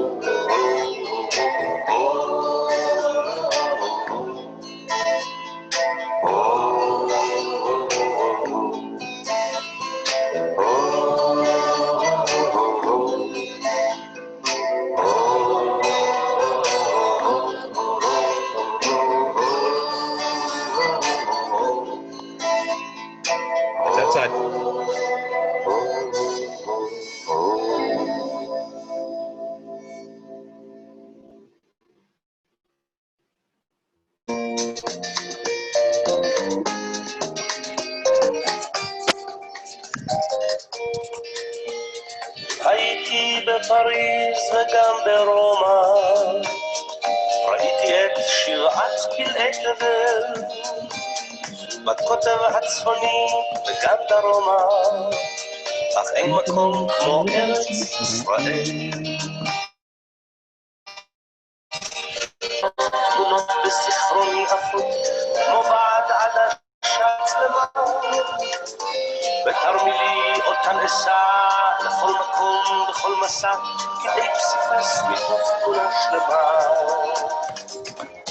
שלום לך ארץ נהדרת, עבדך דל נושא לך שיר מזמור, גם אם לעתים נודד אני על דרך, בטוב לנדוד אך טוב יותר לחזור. Okay. All right. Welcome back. This is the weekly Parsha with Hakham Melech ben Yaakov of the World Alliance of Qara'im. The Hakham Yaakov ben Yisrael is out of town this week, and so he can't join us this week. But I will be taking over. We had Bruce Brill, who performed on the banjo for us and did his wonderful Torah readings and shared with us some of his ideas. And now it looks like I'll be taking it alone, which is fine. This will end up going up on YouTube, and hopefully if people can enjoy it live, then they will enjoy it being recorded. So let's see what we have here. So we just read Deuteronomy chapter 26, verse 19, which means that we will go on to Deuteronomy 27. And let's see what we have there. Okay. Deuteronomy 27. Waitzav Moshe Waziknei Israel et Am Lemor. So Moses and the elders of Israel commanded the people, saying, Shemor et kol ha-mitzvah asher anochi mitzvetchem hayom.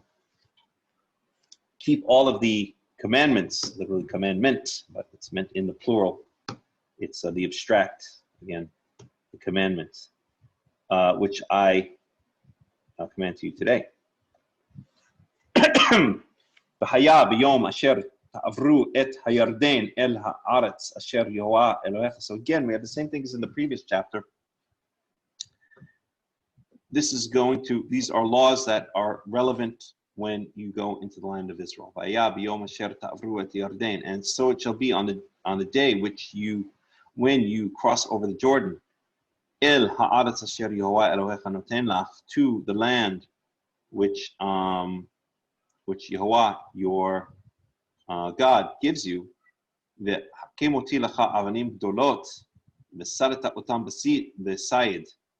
you shall raise up. You shall erect large stones, and you shall, is this in English? You whitewash them. There's a certain word in English. Plaster them with plaster. Salata otam b'sayid. Sayid is plaster. Here in the, let's see, translated as lime. I guess plaster was and maybe is originally made out of lime. וכתבת עליהן את כל דברי התורה, and you shall write upon them all of the words of HaTorah hazot, of this Torah, בעברך, למען אשר תבוא אל הארץ אשר יהוה אלוהיך נותן לך, ארץ זבת חלב ודבש, כאשר דיבר יהוה אלוהי אבותיך לך. So you shall write upon them, alehen, heaven is female, is a feminine word. So here, I just had an idea. I'm going to invite someone. If you guys just give me 1 second. I'm going to invite someone to join me, a good friend of mine who really has interesting views into the Torah. I don't know if I want to join. I'll put up another song. Let me finish the song. I'm going to ask him if he wants to join. I think it'll be a nice mix. I don't know if he will or not, but let's see.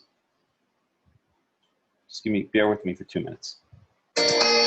צריכי המגדלים בירושלים, סמטאות השוק הצבעוני, גגות הרעפים של גבעתיים, אני בתים ליבת חלוני, את האביב בתל אביב, את סבתי ואת סבי, את החלל ואת נרות שבת, את ים המלח מול אדום, ואשת לוט צופה לסדום, ואת הקיץ אורך העיניים.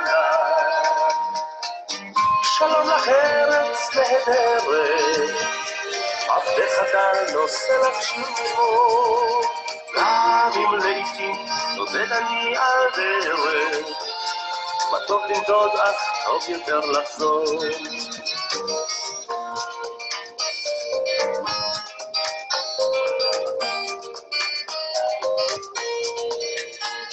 מימיה הכחולים של הכנרת, והרקיע הנואם מעט, והרגשת הבית המוכרת, בתוך אורכי זורמת כמו חשמל.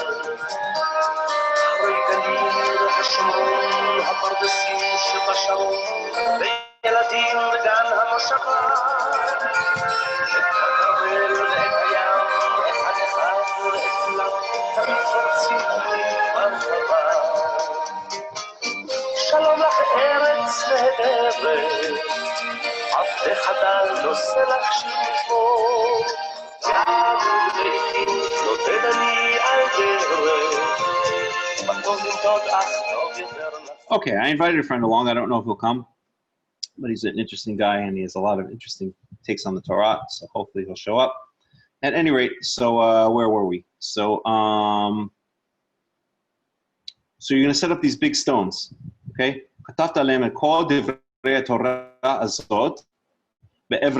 And you shall write upon them all of the words of this Torah. Which Torah? We shall see, okay? When you cross, literally upon your crossing, in order that you enter, or that you, the implication there is that you shall stay in, or live in, or be in the land which Yehovah Elohecha, which Yehovah your God gives to you, a land flowing with milk and honey. By the way, halab dvash. Dvash, I believe, is bee honey. Some people say it's the honey of dates, date palm honey, but I won't go into that right now, but I think it's bee honey.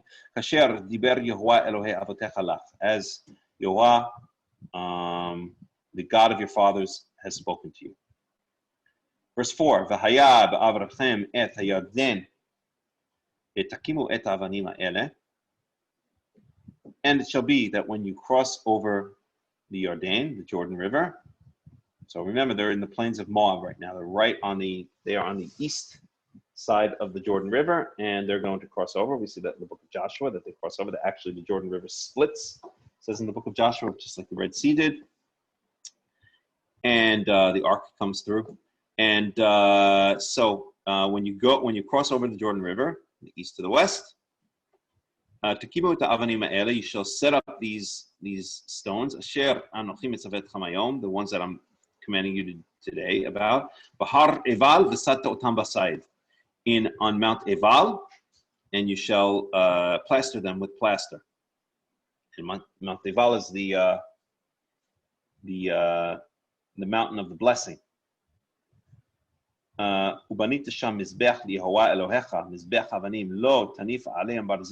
And there, on Mount Eval, you shall set up an altar to Yehovah, your God, an altar of stones. So it's different from the stones you're going to set up here.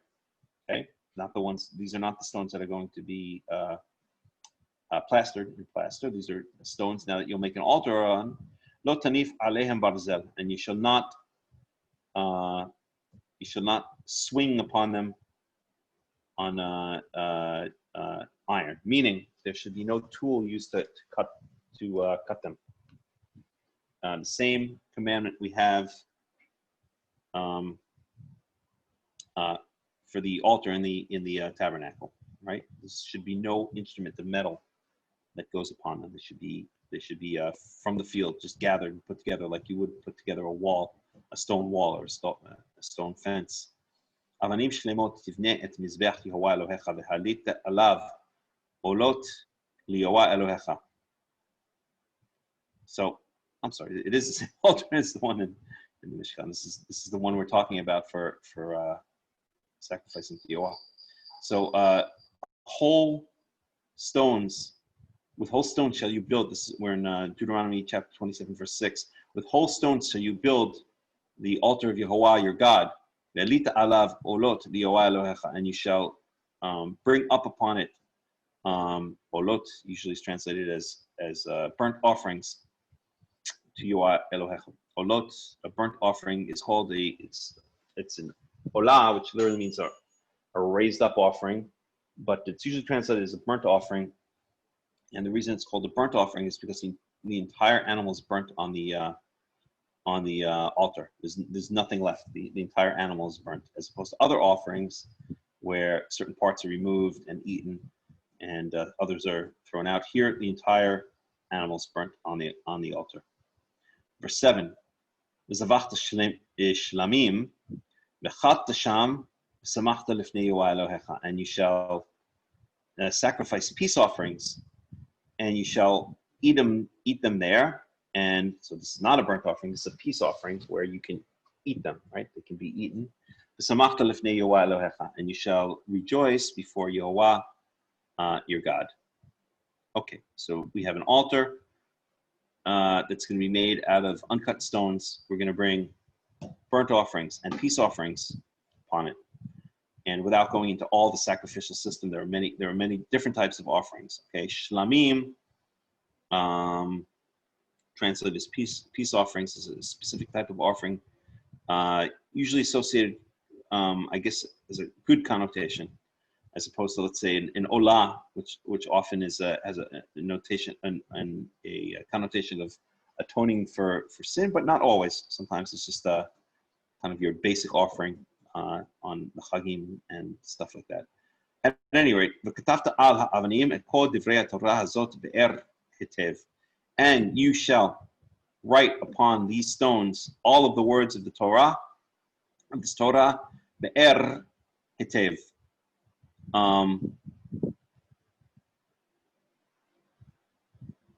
Be'er, well, I want to look this word up actually. See what the source of it here is. It's usually translated as a clearly explained or something like that. So the BDB, make distinct plain, ba'er, ba'or, compare Arabic, ba'arra, dig a pit or a well, but this is probably defined, so it's maybe, okay, so is it related to the word for well, which is be'er? Deuteronomy 1:5, Habakkuk 2:2, be'er, make distinct plain of letters on tablets, Habakkuk, Tov hazon o ba'er al haluchot lema'an yarutz korei bo. Deuteronomy 27:8, that's what we're reading right now. Deuteronomy 1:5, Ho'ir Moshe be'er HaTorah.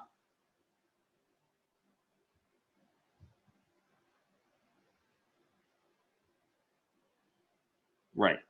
So we have 3 occurrences of this word. Deuteronomy 1:5. Let's take a look at it for a second, just for the heck of it. This is also a word that's always kind of escaped me. It's used, but I've never really thought about what the source of it is, because it sounds like there's in modern Hebrew, to clarify is livarer, and I don't know if it comes from this be'er or if it comes from a different root. I would like to get to the bottom of that right now. So Deuteronomy 1:5 says, "Be'ever Yarden be'eretz Moav ho'il Moshe be'er et haTorah hazot lemor." So that's across. This is Deuteronomy chapter 1 verse 5. Across the Jordan, on the other side of the Jordan, in the land of Moab, Moses ho'il Moshe be'er et haTorah hazot, basically took it upon himself, I guess you could translate that as, to clarify the Torah to clarify this Torah saying. Okay, so that's Deuteronomy 1:5. Let me just look at something here. I don't want to sidetrack too long.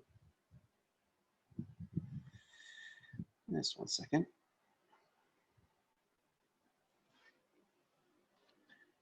Just bear with me here 1 second.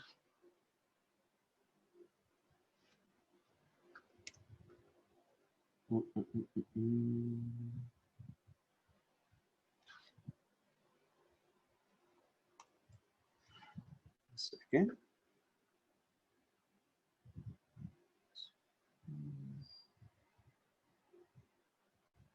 Okay. 1 second here. Sorry.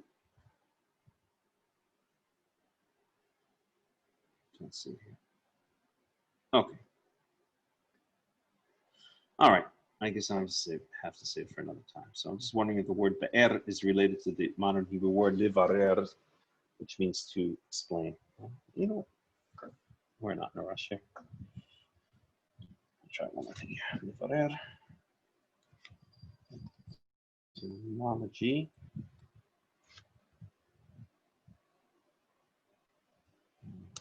Livarer.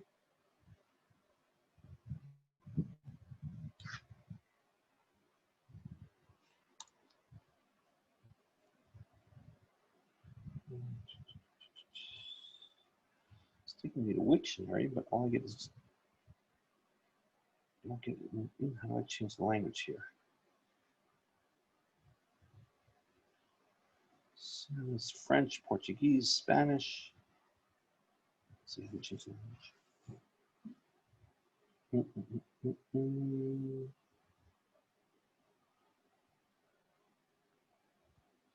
I don't see it. Okay, I guess I'll have to do it another time. All right. So Deuteronomy 27. And you shall write distinctly upon these stones all the words of this law. That's the English translation, the English Study Bible. I just happen to have up here because I'm too lazy to translate.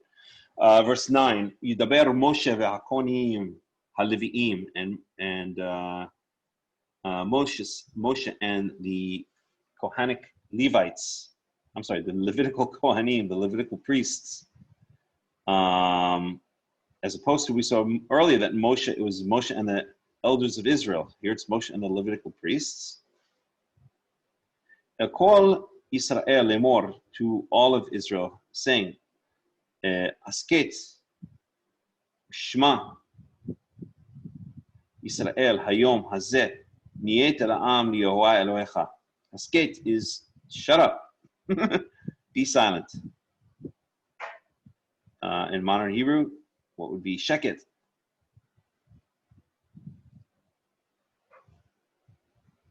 And 1 second here.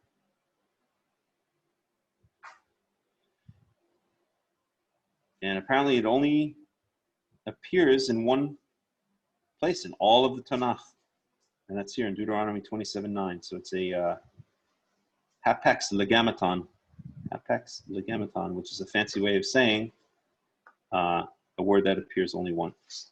You may hear that word from here time to time, or that phrase from time to time. So let me define it for you.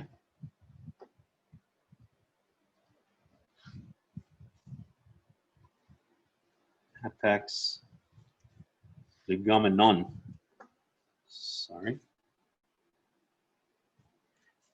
A term of which only one instance or use is recorded. Hapax legomenon. There you go. Comes from Greek, hapax. Greek, legin, to say. Hapax legomenon. So it was a legometon. Legometron. Hapax legometron. No, hapax legomenon. A phrase which appears only once.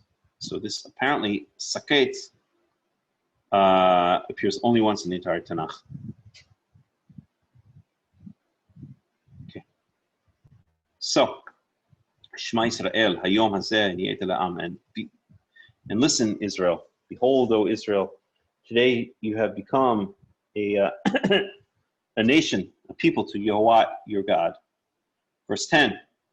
שמעת בקול יהוה אלוהיך ועשית כל מצוותיו וכל חוקותיו אשר אנוכי מצווך היום. And you shall listen to the voice of Yehovah your God, and you shall do the commandments and the statutes which I command you today. Again, what's the difference between commandment and the statute? I think absolutely nothing. I think the rabbis have made a big deal out of nothing, as they often do. They've read too far into the Torah. They've overanalyzed the irony of them saying that Karaites over-literalize when it's almost always the rabbis that over-literalize. Let's take one of maybe the most famous example of tefillin, where the verse is there where it says they shall be as a sign on your hands, and totafot, and frontlets, so you should translate it as between your eyes. So the rabbis actually take these ridiculous black boxes and tie them to their arms, and tie them above their eyes. And so that's over-literalization. Karaites do not do that. We've never done that. The Rabbinites lie and say that we put it right. Whoa.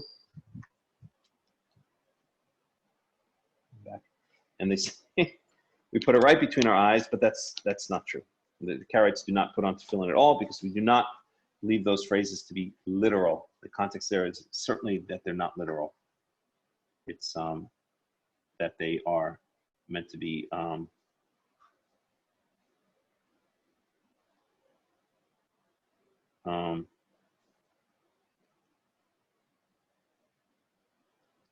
it's meant to be a figurative there. That is as if they should always be with you. Okay, so where were we? I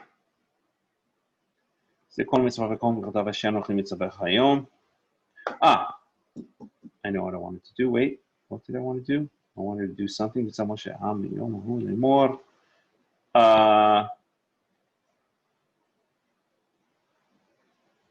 to do something, and now I cannot remember what it is.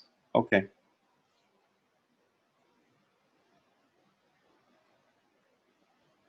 Alrighty.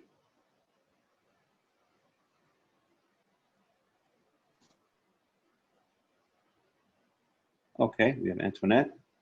Shabbat Shalom, Antoinette. I don't know if you can hear me. At any rate, hi, Antoinette. How are you doing? I'm well, and yourself? Doing great, doing great. Yaakov in Israel is away for the week, so it's just me. So. Oh, really? Yeah. So I mean, feel free, because it's just me and you in the room at this point. You know, feel free to chime in whenever you want. Or ask questions or make comments. As you wish. Okay. Usually just listen, because there's several people. Yeah. So this is kind of cool, because there isn't anything, right now. I was like, oh, this is nice. Yeah. Never hurts to study some Torah. Right. How are you, Justin, doing? All right. I'm in. Hashem is doing interesting things. Let's put it that way. I'll say, my God, these are some very, very interesting times, are they not? I know. I came here to Snowflake to water till the monsoon season started, right? And there's no rain, none. I've been here. Oh gosh. Yeah, and I'm looking at not leaving because of no rain. I have to keep things watered, so I'm not even going to be able to go back to Nevada for I don't know how long now. So it's interesting. It's funny. I just finally got off of the mesa. I said. Oh, so you're back on the farm. I am at the mesa. Yeah, he's in Nevada. Yeah, it's like I finally got all the animals moved, and now Hashem's got me back. Oh my gosh! Wow. It's all right. So I don't understand. You have to water the plants before they, or else they dry up or something like that. Or? Yeah. If I'm not here to water, then everything will just die. Right. And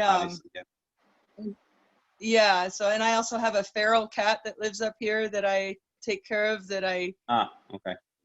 So I have in the winter I prep everything for him. For a couple months, so he's got food and water. But now it's like, oh my gosh, it's different. It's like I said, Hashem is doing interesting things. I've been studying a little more on my own, I got a book called The Anatomy of the Soul. Mm-hmm. Very good. Yeah, what is it about? Well, it's just explaining the difference of the soul level. It's Rabbi Nachman, Okay. Of course, it's translated, of course, but right, sure. So it goes into the different aspects of the body compared to the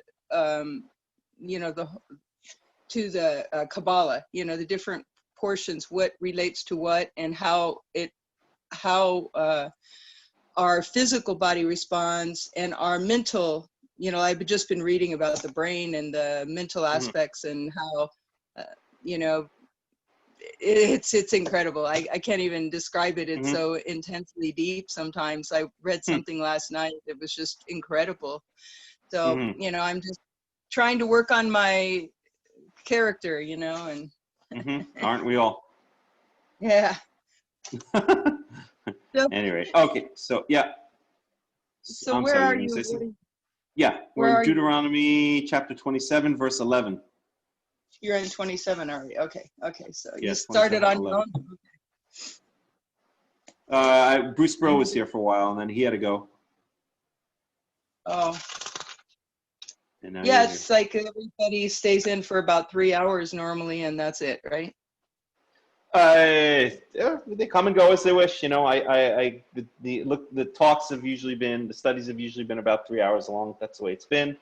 So, when people want to come, they come. When they want to go, they go. And if you have to go, then, don't feel embarrassed. You can just go, walk out the door when you have to go. It's not a big deal. Okay. All right. So anyway, verse 11, and Moses commanded the people on that day, saying, and now we're talking about the two mountains, Gerizim and Eval. And one second. Just want to check one thing here. Right. Okay. I'm sorry, and I made a mistake earlier. I said that Har Eval was the mountain of the blessing, but no, Har Eval is the mountain of the curse. Gerizim is the mountain of the blessing, which would really upset the Samaritans if they were listening.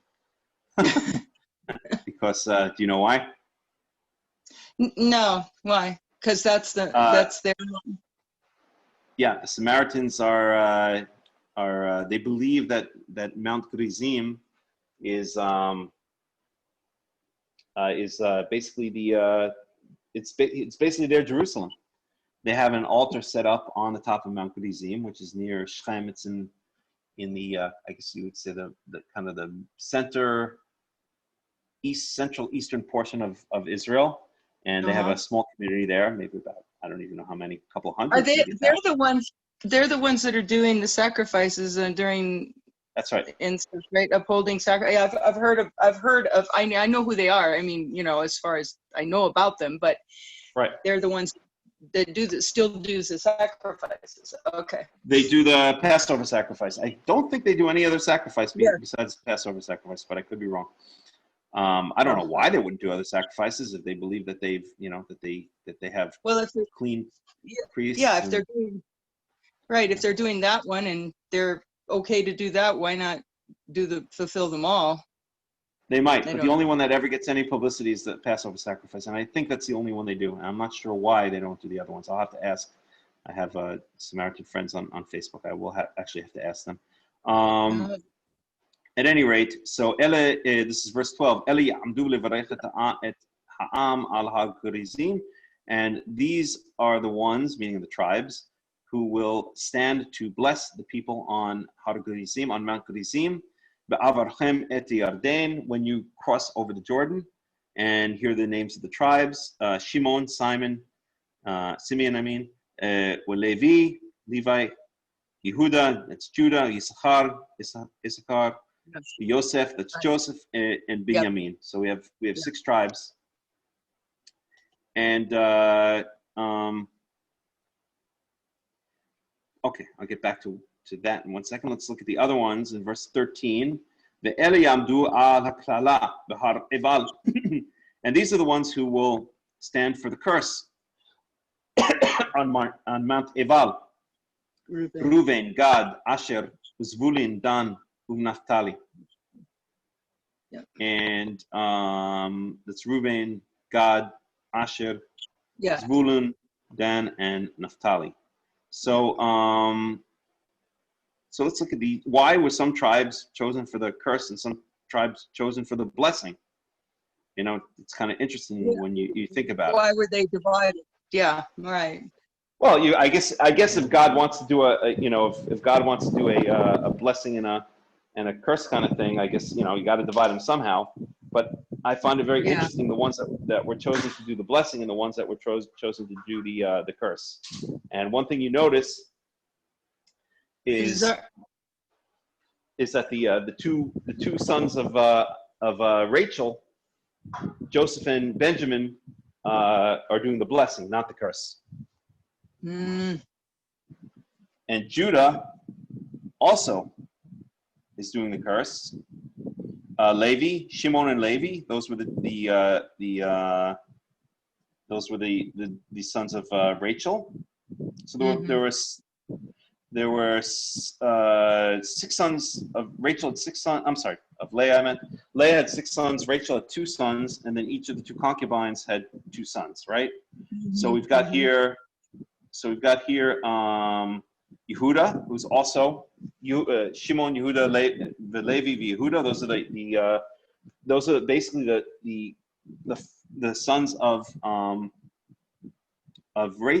Leah in order, except for Reuven. Reuven is the firstborn of Jacob, right? And he's on the curse side. Mm-hmm. Okay. Mm-hmm. So Shimon, Levi, Yehuda, and then Joseph and Benjamin, and the only other one we have is Yisachar. And just one second.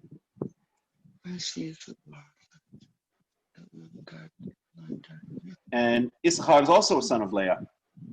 Mm-hmm. So, when I study, I like to, just to be very, whether conclusions are nice or not. We definitely seem to have here a pecking order, a hierarchy. It's almost like the favored people are on the blessing side, and the unfavored ones, the less favored ones, are on the curse side, right? Mm-hmm. So Reuven is stuck on the curse side, and then you've got the 4 sons of the concubines. Yeah. So that's going to be let's see here. Yeah, that's I think I can't remember. One second here. So Reuven is the son of Leah. Right. And Gad and Asher are the sons of concubine, right? Bilhah. Yeah. Hold on one second.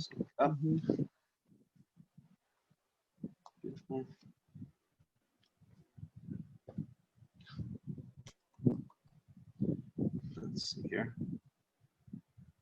Okay. Bilhah, one second. And Dan and Naphtali are the sons of Bilhah. Bilhah was Rachel's maidservant. Mm-hmm. And Dan and Naphtali are her sons. So we've got 2 of the concubine sons on the curse side. It's Dan and Naphtali. Then we've got Gad and Asher. And those are I believe those are Leah. Sons of Zilpah. Yeah, Zilpah. Leah's concubine. This Leah's concubine is Zilpah. And here's the whole family tree. That makes it easier. So Zilpah gave birth to Gad and Asher. So Bilhah, wait a second here, Leah. Okay, here we go. Here's the whole thing. Yeah, Zilpah gave birth to Gad and Asher. So that's Gad and Asher, that's Zilpah. Dan and Naphtali, that's Bilhah. And then we've got Reuven, who's the unfavored son, right? If you remember, he there was this incident where he slept with his concubine, and then he basically had the Bechorah, the status of firstborn, taken away from him. And then we've got Issachar and Zvulun. They're usually lumped together. Yeah, so they're sons of of Leah, Issachar and Zvulun, Zebulun. Yeah, Issachar and Zebulun. Okay. But Issachar got the blessing, and Zvulun, Zebulun got the curse. You can use it's the very Hebrew pronunciations. I like that. That's okay, helpful sure. to me. It's okay to use. Yeah, because that way it makes me remember them, because it's hard for me to remember the Hebrew, how the names are in Hebrew. So. All right, I will then. And if you don't, if I say a name or a word that you don't understand, then please stop me and let me know. But I will. You definitely have a pecking order here, right? Yes. It's clear, right? The favored ones are doing the blessing, and the unfavored one, the four sons of the concubines, Ruvain, who is persona non grata and lost his first status as firstborn, and then Zvulun. I don't know why he's stuck over there, but I don't know. I guess he was the odd man out or something like that. Anyway, it's just very strange. It's not strange. It's something that I've pointed out again and again, and people don't like to hear it. But there is definitely a pecking order in the Torah in general, the Torah has pecking orders. But in reality, especially people in America, everybody wants to be equal and everybody wants everything the same, but it's not everything the same. Not everything is the same. And there are differences, and there are people that are in a higher position and a lower position. It's very hard in our world right now to actually say those things. Yeah, that's absolutely right. And really what it comes down to is that parents even have favorite children or favorite children. They'll may never admit it, maybe not even to the children, and maybe not even to themselves. But that's very often the case. It doesn't mean they don't love all of the children, but sometimes there's a certain child that really they have a special connection with, or a certain couple of children that they have a special connection with. Exactly. So, Yep. Okie dokie. So verse 14. וענו הלוויים ואמרו אל כל איש ישראל כל רם, and so once this is set up, you have these 6 on Mount Gerizim doing the blessing, another 6 on Mount Ebal doing the curse. Then the Levites shall respond, but basically means call out and say to all of the people of Israel in a loud voice. And first we have the curses. So verse 15, Arur ha'ish asher ya'asa pesel u'masecha tovat Yehovah ma'aseh yadeh harash v'sam basater v'anu kol ha'am v'amru amen. So cursed is the man who makes a statue. Basically that's like a carved a statue. A masecha, would be a molten idol, like a poured molten idol. Tovat Yehovah, it is an abomination to Yehovah. Ma'aseh yadei harash. I'm sorry. The works of the works of a craftsman's hands are an abomination to Yehovah. V'sam b'seter, and sets it up in secret. So in other words, cursed is the man who does a statue or a molten idol and sets it up in secret. And then the entire nation answers Amen. And verse 16, Arur makle aviv ve'imo ve'amar kol ha'am Amen. Cursed is he who dishonors. Is the way this is usually translated. But I want to look this up here in the BDB, and this appears in a number of different places. Okay,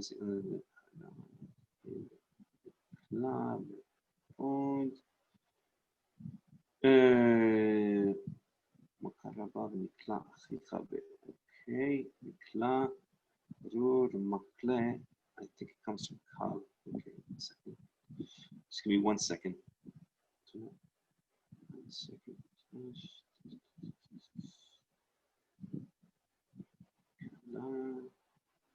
You have to relight these things. Yeah, apparently it does.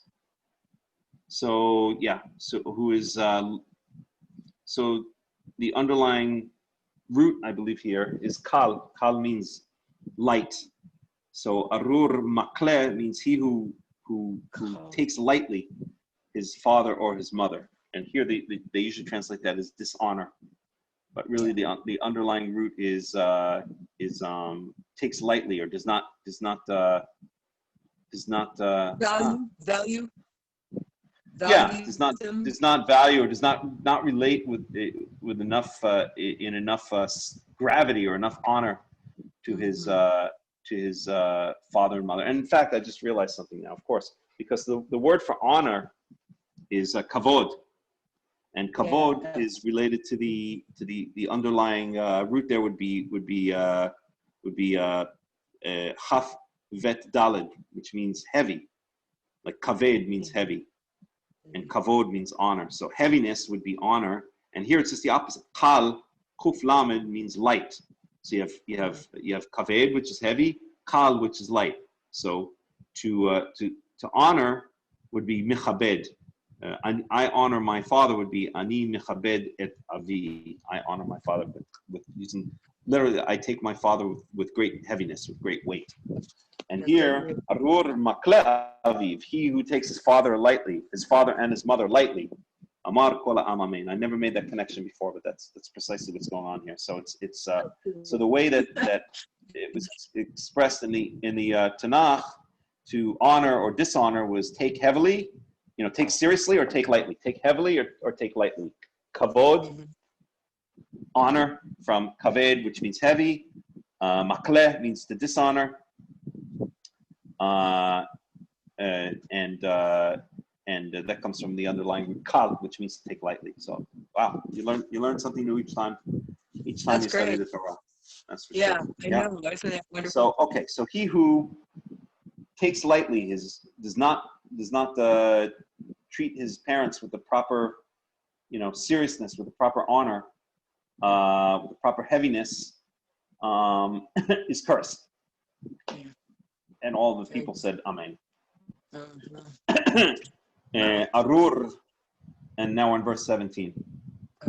Any comments or questions? Anything you want to add, Antoinette? No, that was great. No, I like your way you took your train of thought there and, breaking the words down. I do that too, but I have to do it because I don't know Hebrew. I'm not as, I have to sit down and do it while I'm reading and go, wait a minute, what does that word mean?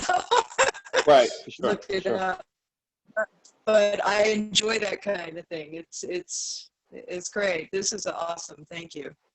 Well, thank you. It's really the only way to understand the Tanakh is to really understand to get to the back to the Hebrew and then to dig in and understand what the underlying root is, because that sheds so much light on what's really going on, because we have these translations into English to whatever language and so much lost in the translation. It really is, I know. I try to explain that to people who are still, friends of mine that are still caught up in other things. That I don't read anything but the Tanakh, and we try to explain to them that even in the translation in the Tanakh is so much different than their translation. Right. It can change the whole meaning of something. Mm-hmm. And quite frankly, sometimes it's just impossible to translate some of the words into English. There are no words in English sometimes that express the depth of what the Tanakh is trying to say in certain places. Right. It might take several words to express one word that they've put in English because it doesn't mean that specific word. Right. That's exactly. something I've been. I'm one of those, I love to study and I don't really have anybody to study with, but that's how I look at things. So I don't, that's why Hashem took me where he took me, because that's what I look for. Yep, definitely. So, but in this case, it's a perfect example, right? So it's usually translated, very, into as honor and dishonor. But now, when we analyze further, we see that it's based on heavy and light. Those are the underlying roots there. You either take your parents with heaviness, with gravity, or you take them, with lightness. Just dismiss them, I guess. Just like you would treat your friend on the street or something like that. Yeah. So anyway, Yeah. Like, Okay. Hey, dude, how you doing? Right. Yeah, right, exactly. And Yeah. too many parents in this day and age, they want to be treated that way. That's even worse. Yeah, I know. You I know that very well. Yes. Yeah. Anyway, okay. So verse 17, Arur masig gvul re'ehu ve'amar kol ha'am amen. Cursed be the person who moves the border of his neighbor, and all the people shall say amen. So we're talking about moving. Yeah, I really understand this really well, and I'll tell you why. When we bought the property in Nevada, there was a gentleman that's been there for years that lives like right adjacent to the house there. He lives like kind of kitty corner behind us. He owns the property directly behind us and the property to the north of us, right?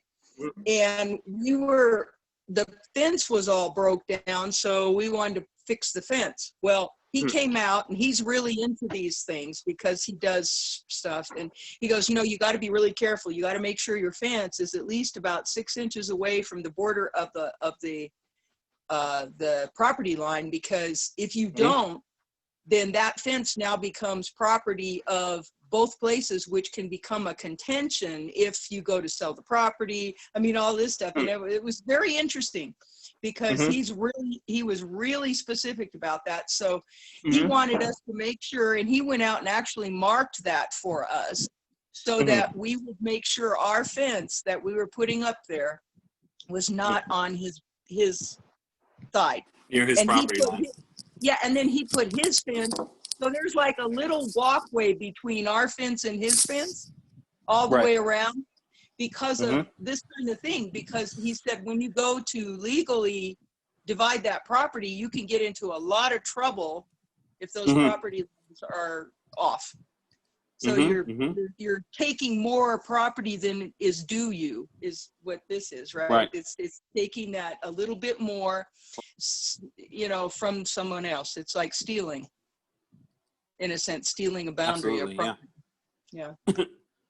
Definitely. And I don't know. actually, Go ahead. I was gonna say one of my first jobs when I my first summer after my freshman year in college was working for a land surveying company, believe it or not. And, so you know. And I was like the low man on the totem pole on the team. There were four man teams, and we'd go out, and each, doesn't matter, I won't get into all the details, but one operated the theodolite, the tripod looking thingy, and then whatever, it doesn't matter. At any rate, so but I was out every single day running all over. I was in New York City at the time, running all over different places in New York City, running through backyards and empty lots and all kinds of places, and measuring things up. And it was such a fascinating job to me, because you saw the precision, like down to the inch, by which they would mark off property lines, and it was there were different kind of surveys that had to be done, but a lot of it was property lines or just like boundaries and all kinds of stuff, but it was so fascinating. And you saw the precision, and then everything was mapped. There was the head of the team was the guy who also did all the mapping, and he would map everything out, and then these maps were brought back to the office, and then they had basically people who were like draftsmen. They would sit at drafting tables, and they would take all the maps, and they would transfer all the information from the field that the head person would map, and they would put them onto these these big like blueprint looking thingies where everything would be marked out. And it was such a fascinating job to me, and it shows the importance and the precision of marking off boundaries between different properties, So that's interesting. Anywho, so and the word here, arur masig, so also so they translate it into English as move, but that also is a very poor translation. So I'd like to go into that for a second. Yeah. And the underlying verb there is sog, is samech gimel. Here this is sug actually. And okay, so nisog, if I want to say I move backwards, I retreat. I would say ani nisog. Here they translate as move away or backslide, and often it means to retreat. So they'll speak a lot about it. Let's look at an example here. Yeah, I can't find an example here, but basically it means to move backwards or to retreat. So what you're actually saying here is you're taking the boundary line and you're moving it backwards. You're pushing it back onto your neighbor's property. This is very specific here. It's not just move, but it's causing your neighbor's property to basically retreat, to become smaller. Right. Literally move back the border of his neighbor, and all the people said Amen. Okay, verse 18. Arur mashke iver baderech ve'amar kol ha'am amen. Cursed is the man who allows a blind person to wander in the road, like wander aimlessly in the road. You see the person who's just wandering around, he has no idea where he's going, and you let him just do that, and that's cursed, right? And that means a physically blind person, correct? I think so, yes. Yeah. I think so. No, it's actually a completely valid question, because okay, so there's another commandment, and if I can just find it one second, which is much more famous than this. Let's see here. Puts a stumbling block in front of Correct. Yeah. Yes. And that's going to be Leviticus 19:14. You want to go there for a second? So let's go there for a second. Leviticus 19:14.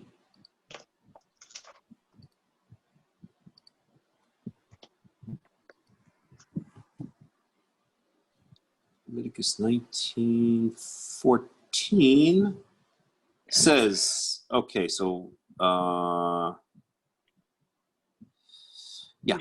tkalel harish, don't curse a deaf person because he can't hear you, right? That's kind of a nasty thing to do. And do not place a stumbling block before a blind person. But rather fear your God. I am Yehovah. I am Jehovah. So that's the more famous formulation. But here we see a similar idea, right? Don't mashke iver b'derech. Don't let a blind man just go wandering aimlessly in the street, right? Okay. Arur matem mishpat ger yatom ve'almana ve'amar kol ha'am amen. Cursed is the person who literally bends. Again, it's a very poor, here my translation says withholds, but lahatot literally means to bend. Let me just bring that up for a second. Pervert, I guess you could say.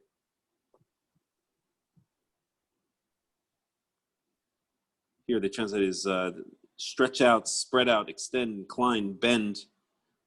The BDV says stretch out, spread out, incline, extend, incline, same thing. So it literally means to bend, like, to go off the straight and narrow when regarding, a judgment. So arur, cursed be he who perverts, I would translate it as. It says perverts here, but okay. It's almost like a twist, right? Twist, yeah, exactly. Because exactly that's right. Isn't that kind of what we see today? Everybody twists the truth into something else, and the judgment. They make it to their advantage or what they want people to think. They twist it. They pervert it. Yeah. Oh God, do they ever? That's for sure. Yeah. Okay, so cursed is he who twists or perverts judgment upon the ger, the sojourner, the orphan, the widow. So in other words, he who treats these are all protected classes: the sojourner, the foreigner who's living permanently in the land, the orphan and the widow. These are all, you know, underprivileged classes. These are all classes that need special protection. And so just like you know, it's a horrible thing to, you know, above we saw the blind man, right? He's disabled. He needs special protection. So you take advantage of the blind man. Here, you're basically taking advantage of people who don't have the same ability to defend themselves as the rest of the people do. Right. Yep. So, verse 20. Arur shochev im eshet aviv ki gila knaf aviv amar kol ha'am amen. And here we have basically incest. So we're talking about if you sleep with your father's wife, and such a person shall be cursed. And of course, if we go back to Leviticus 18, I believe it is, or maybe 20, then it speaks about the same thing. And there it makes it specific that we're talking about not only your own mother, but we're talking about if your father has another wife, either because he has, you know, in those days, like multiple wives, not or your mother. Right, not your mother, your father's other wife. Then your father's wife, period. Your father's wife, period. Whether it's your own mother or not, exactly. Mm-hmm. And here it says, because you have uncovered the garment, your father's garment. And let's see here. Knaf. I want to look this up too. So how do you see that? That's an interesting comment. I've often thought of this statement, undercover, you know, like in the other ones where it talks about uncovering this and uncovering that. I understand it's like a nakedness, you know, but tell me how you see that statement, uncover the robe or uncover their nakedness or uncover when you're dealing with those kind of things. I'm curious. Do you have anything? Sure. Well, it's figurative, but this, you know, it's interesting. I don't know if it's deliberately trying to harken back to this, but we have the story of when Noah gets off the ark and he gets drunk, right? Right, and he's uncovered, right? Yeah. And he's uncovered in his tent, and Ham, his son Ham, the other two sons, they refuse to look at their father's nakedness, right? But Ham does not, Ham looks at it and is cursed because of this. So it almost, so when it revealing the nakedness of your own father is considered, to be disgraceful to him, right? It's embarrassing. Just as we saw up above, you don't relate lightly to your father or your mother. Yeah, this is an interesting thought. Now, of course, this gets into some things, but okay. So my idea of the human body, I know about modesty. Okay, I'm not questioning modesty. I understand modesty, right? But what I do think that, well, there's nothing wrong with looking at a human body naked. It's because if your mind isn't in the gutter somewhere and you're not thinking perverted thoughts about it, it's a beautiful thing that God created. Now, saying that, I'm not saying we should all run around naked right now, because obviously we're not in the place of mind to be able to do that. Okay, but yeah, or if I could interrupt for 1 second, or even if I did want to run around naked, then I wouldn't want to do it in the same nudist colony as my mom and my dad, right? That'd be a little bit creepy. Unless I'm a little child. Well, I'm saying, like, okay, you think about, like, okay, go back to the Garden of Eden. I mean, Adam and Eve didn't really have it. Of course, then again, they may not have had a physical body like we understand body either, until they may have been clothed into this physical, which we know is true. So they were a different type of body. So it's one of those things where I've thought about that. I thought, well, I don't see it. I mean, unless you're looking at your father, like when Ham walked in and saw him, he was looking at him in a distasteful way of looking at him, because you can look at him and walk in and cover him and be kind. You know what I'm saying? But then there's a mindset that can go with that. anyway, it's an interesting thought. I just wonder, I know uncover seems to mean just anybody naked without, you know, in a sexual kind of a way is what it seemed like when you get into all the description of uncovering their, you know, you go in and don't uncover your cousin or your aunt and your, you know what I mean? You go into all of that. So uncovering seems to be just a physical, sexual type expression. Well, whereas, I'm sorry, go ahead. You know what I'm saying? It seems to mean something a little more than just uncover, you know. When I look at my mom, I used to help the mom out, you know. I didn't, you know, I wasn't disgraceful for me to take care of my mom, you know. Sure. You know, and I was going to mention that. I mean, there is a time where one has no choice, right? I mean, if you're dealing with an, you know, if you're caring for an elderly parent, or I don't know, there are cases where you can, let's say God forbid your parent is, you know, slipped and fell, and you have to, you know, and in the shower, and you have to do. Obviously, everything is context. There you literally have no choice.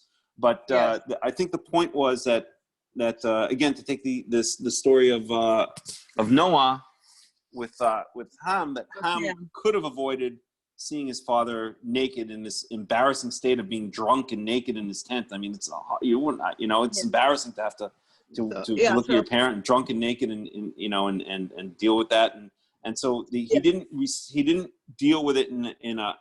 He could have avoided. He could have avoided looking at his dad altogether, just as the other two sons did, and he chose not to. So he revealed his father's his nakedness. So I don't think that the phrase "Kigila kanaf aviv," that he basically revealed, you know, uncovered his father's garment, or revealed the nakedness of his father. I don't think that has a sexual connotation. That phrase itself. Yeah. I don't think it has any sexual connotation whatsoever. It's speaking more about inappropriateness and embarrassment and seeing your shame and seeing in this case your parents in a way that you should not see them, right? Just as you should not, like, I don't know, if your mom's taking a shower, you shouldn't walk in the bathroom and, you know, and gawk at her because, you know, oh wow, look at my, you know, that's so cool. I mean, again, obviously there are times where, I don't mean you, I mean, where one has to take care of their parents and has to, but you shouldn't, like, you know, say, oh wow, I think it'll be really cool to, you know, sneak in and check out my mom naked or something like that. That's creepy. It's wrong. You know, that's not. Yeah, that would be uncovering. That exactly. would be uncovering the nakedness or uncovering that. Exactly, and that's exactly what's going on here. I don't think it necessarily implies a sexual. It's not a sexual statement. It's used in conjunction with sexual statements, but it itself is not a sexual statement. It's a statement of exposure and embarrassment. There's also another statement, if I can find it, I think it's Jeremiah, if I'm not mistaken, where it speaks about the daughters of Israel.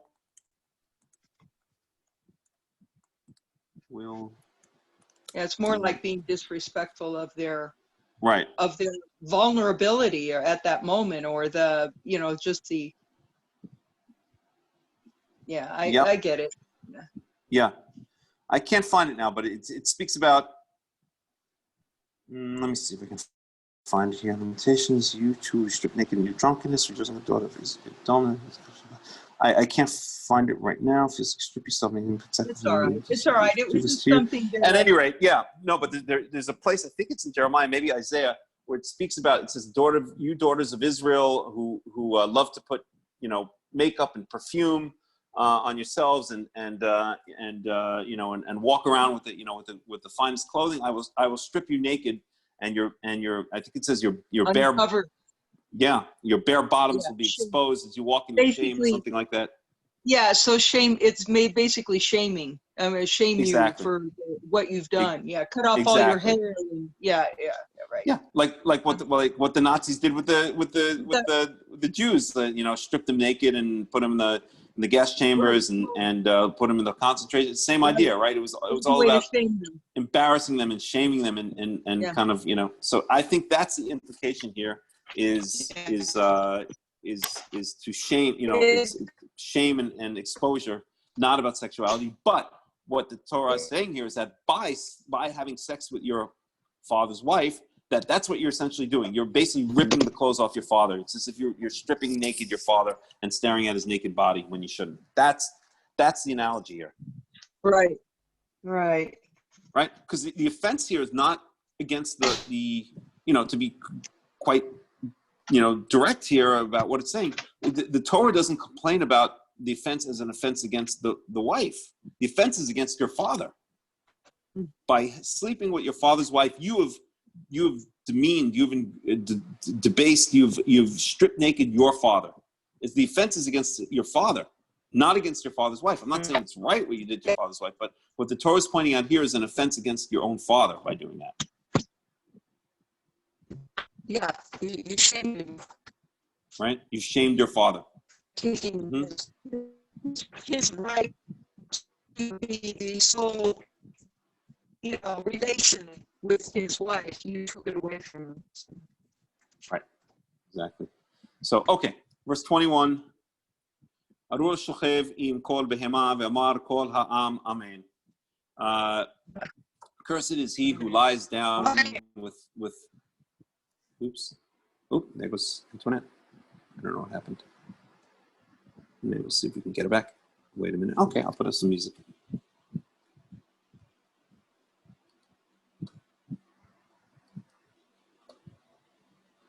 Let's see what we got here. Oh, there we go. Back. Antoinette, There are you we back? are. Okay, I'm sorry. Okay. I'm back. My connection just went away for a minute. Sorry about that. No problem. I live out here. You know where I live, so you know what I'm talking about. Yeah, totally. I know. They don't have great internet. Okay. They haven't run fiber optics out there yet, out to the farm. No, we don't. We don't have 5G. We don't have anything out here yet.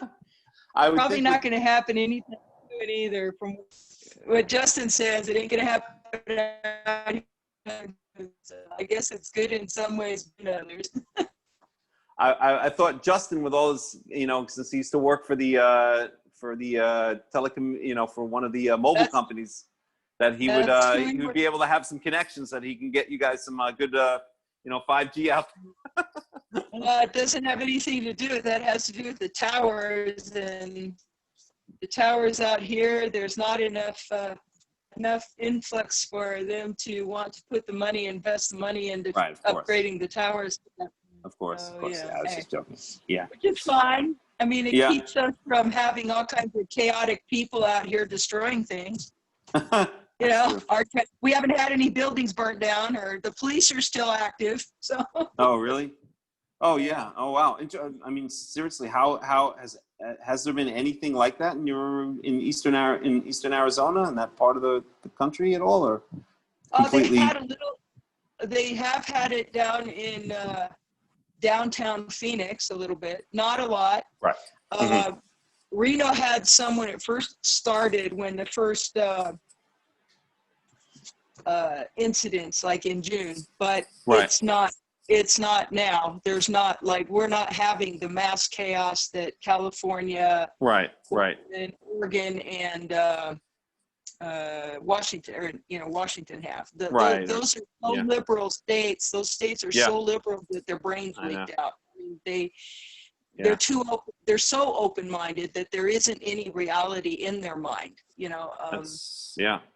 So open-minded, their minds fell out. Yeah, their brains leaked out. Yeah, that's it. And so we haven't had that, but I mean, they've had a little bit of it down in Fallon, where our place is in Fallon. Mm-hmm. We did have a protest. They did a Black Lives Matter protest, but the other side showed up the same day. Oh, nice. And so on one corner you had all these patriots, and on the other corner you had Black Lives Matter, and so everything was very peaceful because the patriots all brought their guns. Right, sure. and even though they were holstered, they were peacefully protesting, and that's all that took place. So there hasn't been any chaos, because it's kind of not allowed. And here in Snowflake, absolutely not. Nothing. Mm-hmm. Right. You wouldn't even know, if you didn't listen to the news, you wouldn't know that was even going on. Right. I see. Mm-hmm. Mm-hmm. Well, that's good. Yeah, it's getting pretty crazy there. It's going to get worse. I know. come election. I know that. What's your prediction for the election, by the way, out of curiosity? I don't have one. I can see what's happening. I can see that the Democratic Party has this major agenda that they want to push. I mean, they're pushing it with everything they've got to push this thing through. Oh yeah. They hate Trump because he's kind of like, reminds me of President Kennedy. He wants to defend America. He wants America to be great. He really did mean it when he said, make America great again. And they hate that. Definitely. Yep. And so he's, they're doing everything they can. On the other hand, there's still our country. I really think there's enough people that are patriotic in this country, that believe in this country still, that they're going to have a really hard time keeping him from getting reelected. So I hope so. I hope so. I mean, if there was a silent majority during the time of, let's say, Reagan, then now if there is a silent majority, it's even more silent than then, because now people are literally scared. People on the right are literally scared to speak up, to the point where they might answer incorrectly, in polls on purpose, or not answer polls at all. Anyone on the right might just avoid, poll taking altogether, or answer incorrectly, or just keep quiet at work or everywhere, because people are literally scared. So one can only hope that there's a really, really large silent majority. And I certainly think that what's been happening with all the protests, I mean, as I watch, I'm a big fan of Tucker Carlson. I don't know if you watch him. Oh, yes. Yeah. So I listen to him, Ben Shapiro, Shapiro, and Tim Pool. Those are all the ones that I listen to usually. Okay. Yeah. Well, I listen to go ahead. Yeah, no, go ahead. No, go ahead. Well, I'm not a political person. I don't get involved with politics very much because I believe that, really God is the one who puts people in office. And I just am not, I've never been one to get too involved. And this is the first year I've actually thought of voting. I mean, it's the very first time in my whole life I've never voted. Never. Really? Wow. And, I have to really seriously, you got to do it. You have to do it this time. Because Arizona's in play. I mean, I don't know if you're registered in Nevada or Arizona, but Arizona's they're saying Arizona is definitely in play. It's a swing state. So, I mean, in New York, there's almost, if I were to vote in New York, there would almost be no point. Trump is not going to win New York no matter, but in Arizona, it really is. Yeah, it's totally. It's very crazy to me to listen to some of the Jewish people in New York that are so Democratic and hate Trump. Yep. To the point where Trump is Jewish.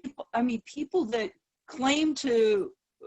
It's really odd to me. I'm sorry. It tweaks my head because they'll sit there and they'll pray. They'll they'll daven. They'll do Torah study and all this stuff, and then there'll be Trump derangement syndrome. I mean, God, you can't even mention Trump, otherwise they flip out and go crazy. And I'm like, what? Are you guys drinking Kool-Aid or what? I don't get it. I don't get it. I get it. But it's so the Jews associate Trump with nationalism, and the Jews know that nationalism.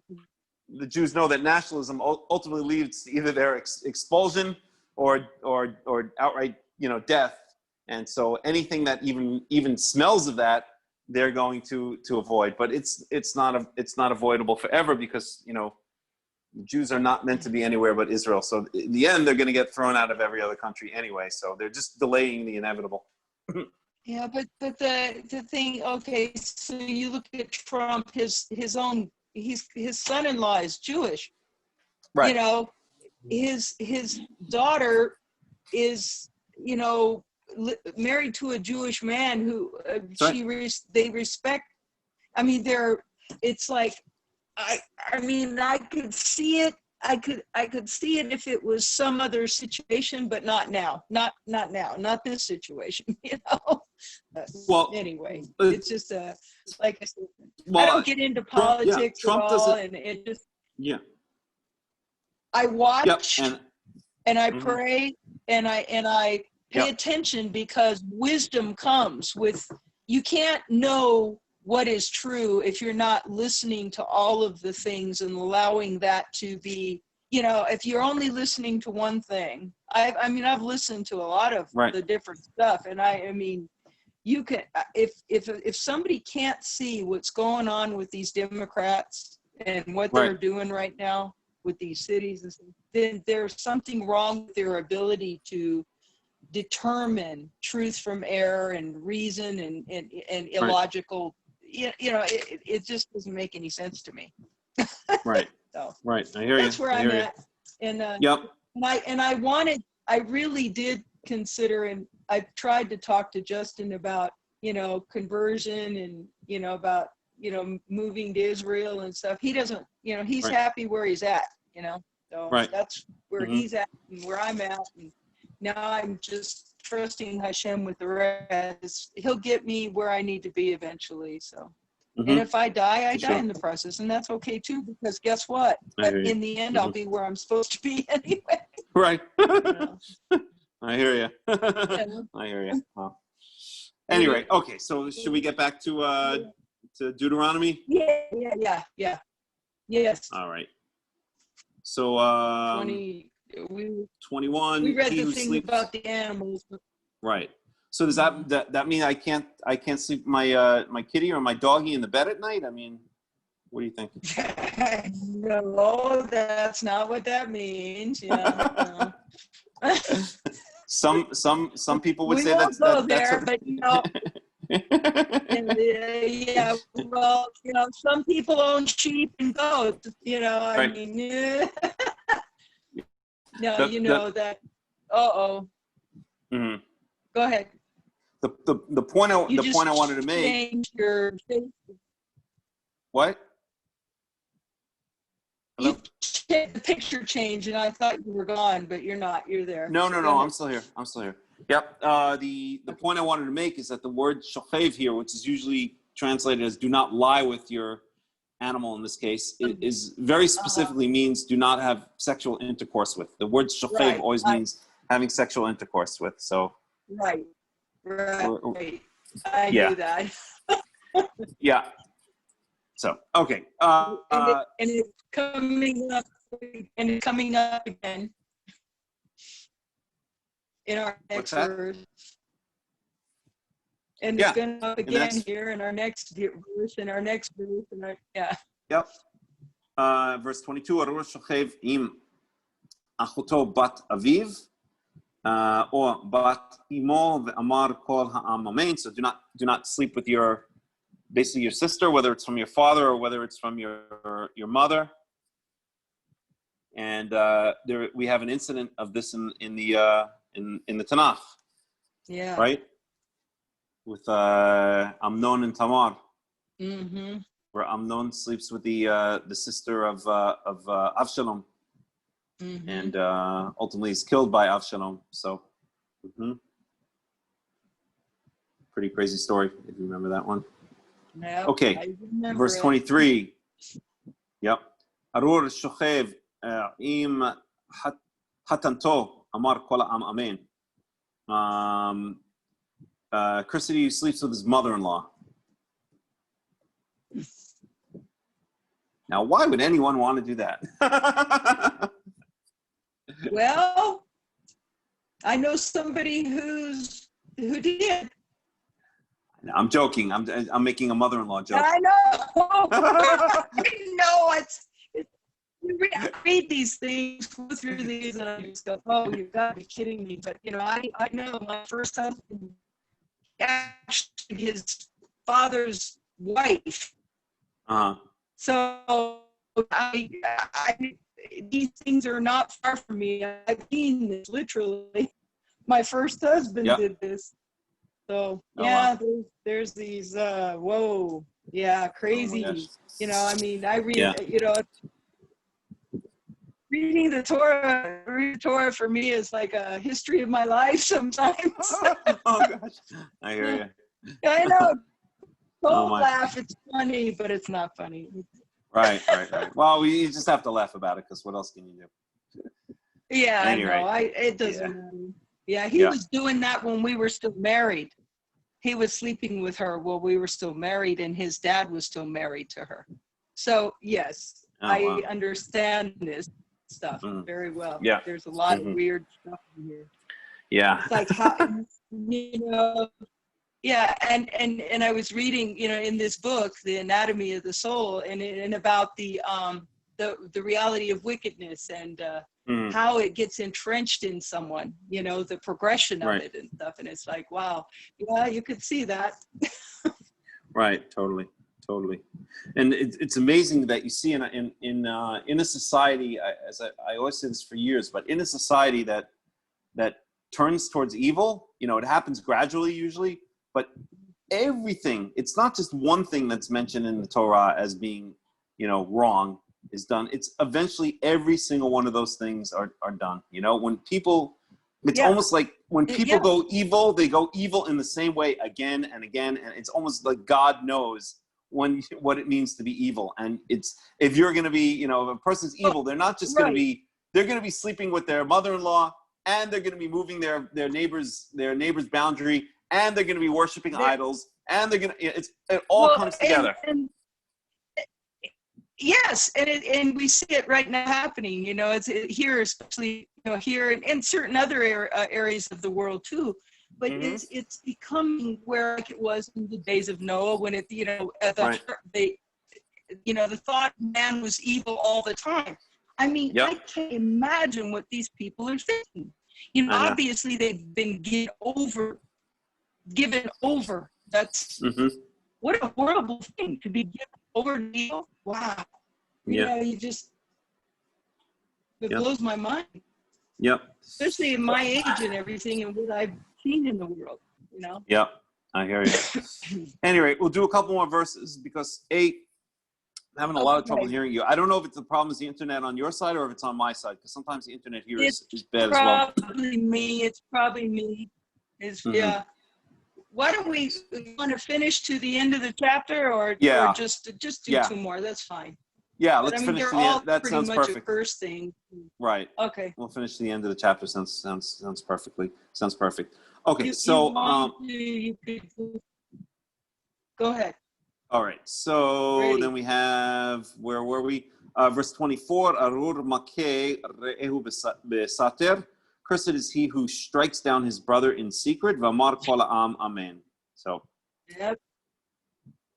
And it reminds me of what David did, right? David, Natan comes to David and says, "What you did in secret, but I'm going to have, or you slept with Uriah's wife in secret, but I'm going to have, but someone is going to sleep with your wives before all of the people," and that actually comes true in the story of Avshalom. Avshalom sleeps with his father's concubines before all the people. So same idea here. Right. You're going to do something in secret, and I'll expose it in public. You know, so you can't hide secrets from God. All right. That's the truth. That is the truth. Arur lokeach shochad lakot nefesh dam naki v'amar kol ha'am amen. Cursed is he who takes a bribe or takes money in order to kill an innocent person, literally in order to strike down the person who has innocent blood, and all the nation is amen. Amen. And then finally, arur asher lo yakim et Torah hazot lasot otam ve'amar kol ha'am amen. Cursed is he who does not uphold all of the words of this Torah, this instruction, which I think in this case is may either be referring to the entire Torah or just the final speeches by Moses, or maybe just these curses that are mentioned here. And lasot otam ve'amar, it's sometimes difficult to figure out when it speaks about the Torah. What is it speaking about? Is it speaking about a specific set of laws? Is it speaking about all of Deuteronomy? Is it speaking about all of the book of the Torah? But at any rate, whatever it's speaking about, anyone who does not. It's the word. The word in the translation is this Torah. So I don't know what that is in Hebrew, actually, this. But HaTorah Hazot, yeah, which would imply, which might imply just these curses that we've been talking about here, but it's very difficult to know sometimes. Yeah. At any rate, Lasot Otam v'amar kol ha'am amen. So cursed is anyone who does not follow the words of the Torah, and all of the nation said, Amen. And that's it. That's the end of the chapter. And the next time we go on to the blessings, or next chapter is the blessings. But I think we're going to end it here. It's been about 3 hours that I've been going at it, and yeah. So. Well, all right, I'm glad I got in. I almost forgot, and I went, "Oh no, I gotta, I want to get in there." And I'm gonna. Okay, so you start at the same time every Shabbat, right? It's 6 a.m. my time. I would imagine 4 o'clock time, correct? It's Jerusalem time, 4 o'clock p.m. So yeah, so I know LA time that comes out to 6 a.m. 10 a.m. LA time, if I'm not mistaken. Yeah. It's I think 10. You're on the same time. You're on the same time as. No, usually it'll be 6 o'clock my time. Usually, 6 o'clock a.m. If you're at 4 p.m. Yeah. Oh, I'm sorry. Yeah, my mistake. Wait a second. 4, 6. Wait, 2 minus 14 minus 5, 9. Oh, right. Yeah, my mistake. Yeah. Right. Correct. 6 o'clock. You're on the same time as Los Angeles, right? Yes. Right now. Right. Yes. Right. So that would be 6. That would be 6 o'clock a.m. We start. Yeah. So right now it's not. So it's 9. It's 9 o'clock. It's 9:08 where you are, right? It's actually 10. 10? Uh-huh. So wait a second then. 10. So then we would have. Oh yeah, at 6. Right. My mistake. Yes. At 6 o'clock. Right. Yes. 6 o'clock your time is when we start. That's right. Now okay. All right. Well, I will make it. I usually don't set my alarm on Shabbat, but I would like to be in the class. I guess I'm going to have to try to get up earlier. Well, you're welcome to join in. Love having you. So please, anytime you want, you're of course always welcome. Really. Yeah, I just want to learn, and I want to hear. And it's hard. I mean, I can learn on my own, but especially with some people and people don't Hebrew and actually get into these conversations, good for me. I mean, this is what I love. So, and I haven't had any avenue for it for a long, long time, Melech. So, there you go. I'm grateful. It's no fun. Grateful. It's no fun learning Thank you. alone. It's Thank no you fun so learning much. alone. You're welcome. I mean, it's good at, Hashem can bless me so much with some things on my own, but when it's different. It's way different. I'm gonna cry. That's how much I am grateful. Thank you so much for inviting me. Oh, you're welcome. You're welcome. All right. So have a great Shabbat. Have a blessed Shabbat. And see you next week, hopefully. Same to you. All right. All right. Bye-bye. Okay. Bye-bye. All right. I'm just going to sum up here. So this concludes this week's Parsha study. This has been Melech Ben Yaakov of the World Alliance of Qara'im with Parashath Ki Tavo. First, we had Bruce Brill, who had to go because he had to finish the Torah, but we enjoyed having him very much. He didn't get a chance to speak about his book, but I'm sure he'll be with us in future weeks, and I'll ask him more about it. So that was Bruce, and then we had my old friend Antoinette from Arizona, who I stayed on their farm a number of times. It's that farm has such a special place in my memory. I can't even describe it. I don't even know if Antoinette knows what a special place it has in my memory, but it was a very, very special place to me out in eastern Arizona, this isolated farm that they lived in. And it just really, really, really influenced me and really affected me in very, very positive ways. Spent a while there, maybe like 10 days the first time, and then maybe about a couple of days the second time. I guess it's not a while. Everything's relative. But at any rate, so that was Antoinette. So I hope you've enjoyed this Torah study. I hope you've learned something. I've certainly learned something. Every time I study Torah, I learn something. especially if I'm studying with other people. I learned so much from studying with other people, and I truly thank them for joining me with this this week's Parsha, Tavo, which was Leviticus 26:1, I believe. It's 26 or 27. Leviticus 26:1 through Leviticus 29:8, and I've truly enjoyed this, and I've learned a lot, and hopefully other people have learned a lot as well, and we've all learned a lot, and we're all better people, and I truly thank Yehovah, the Elohim of Israel, for letting me sit down and study His Torah and enjoying this wonderful, restful Shabbat, and having the honor and pleasure of studying with other people. So thank you all. Shabbat Shalom, and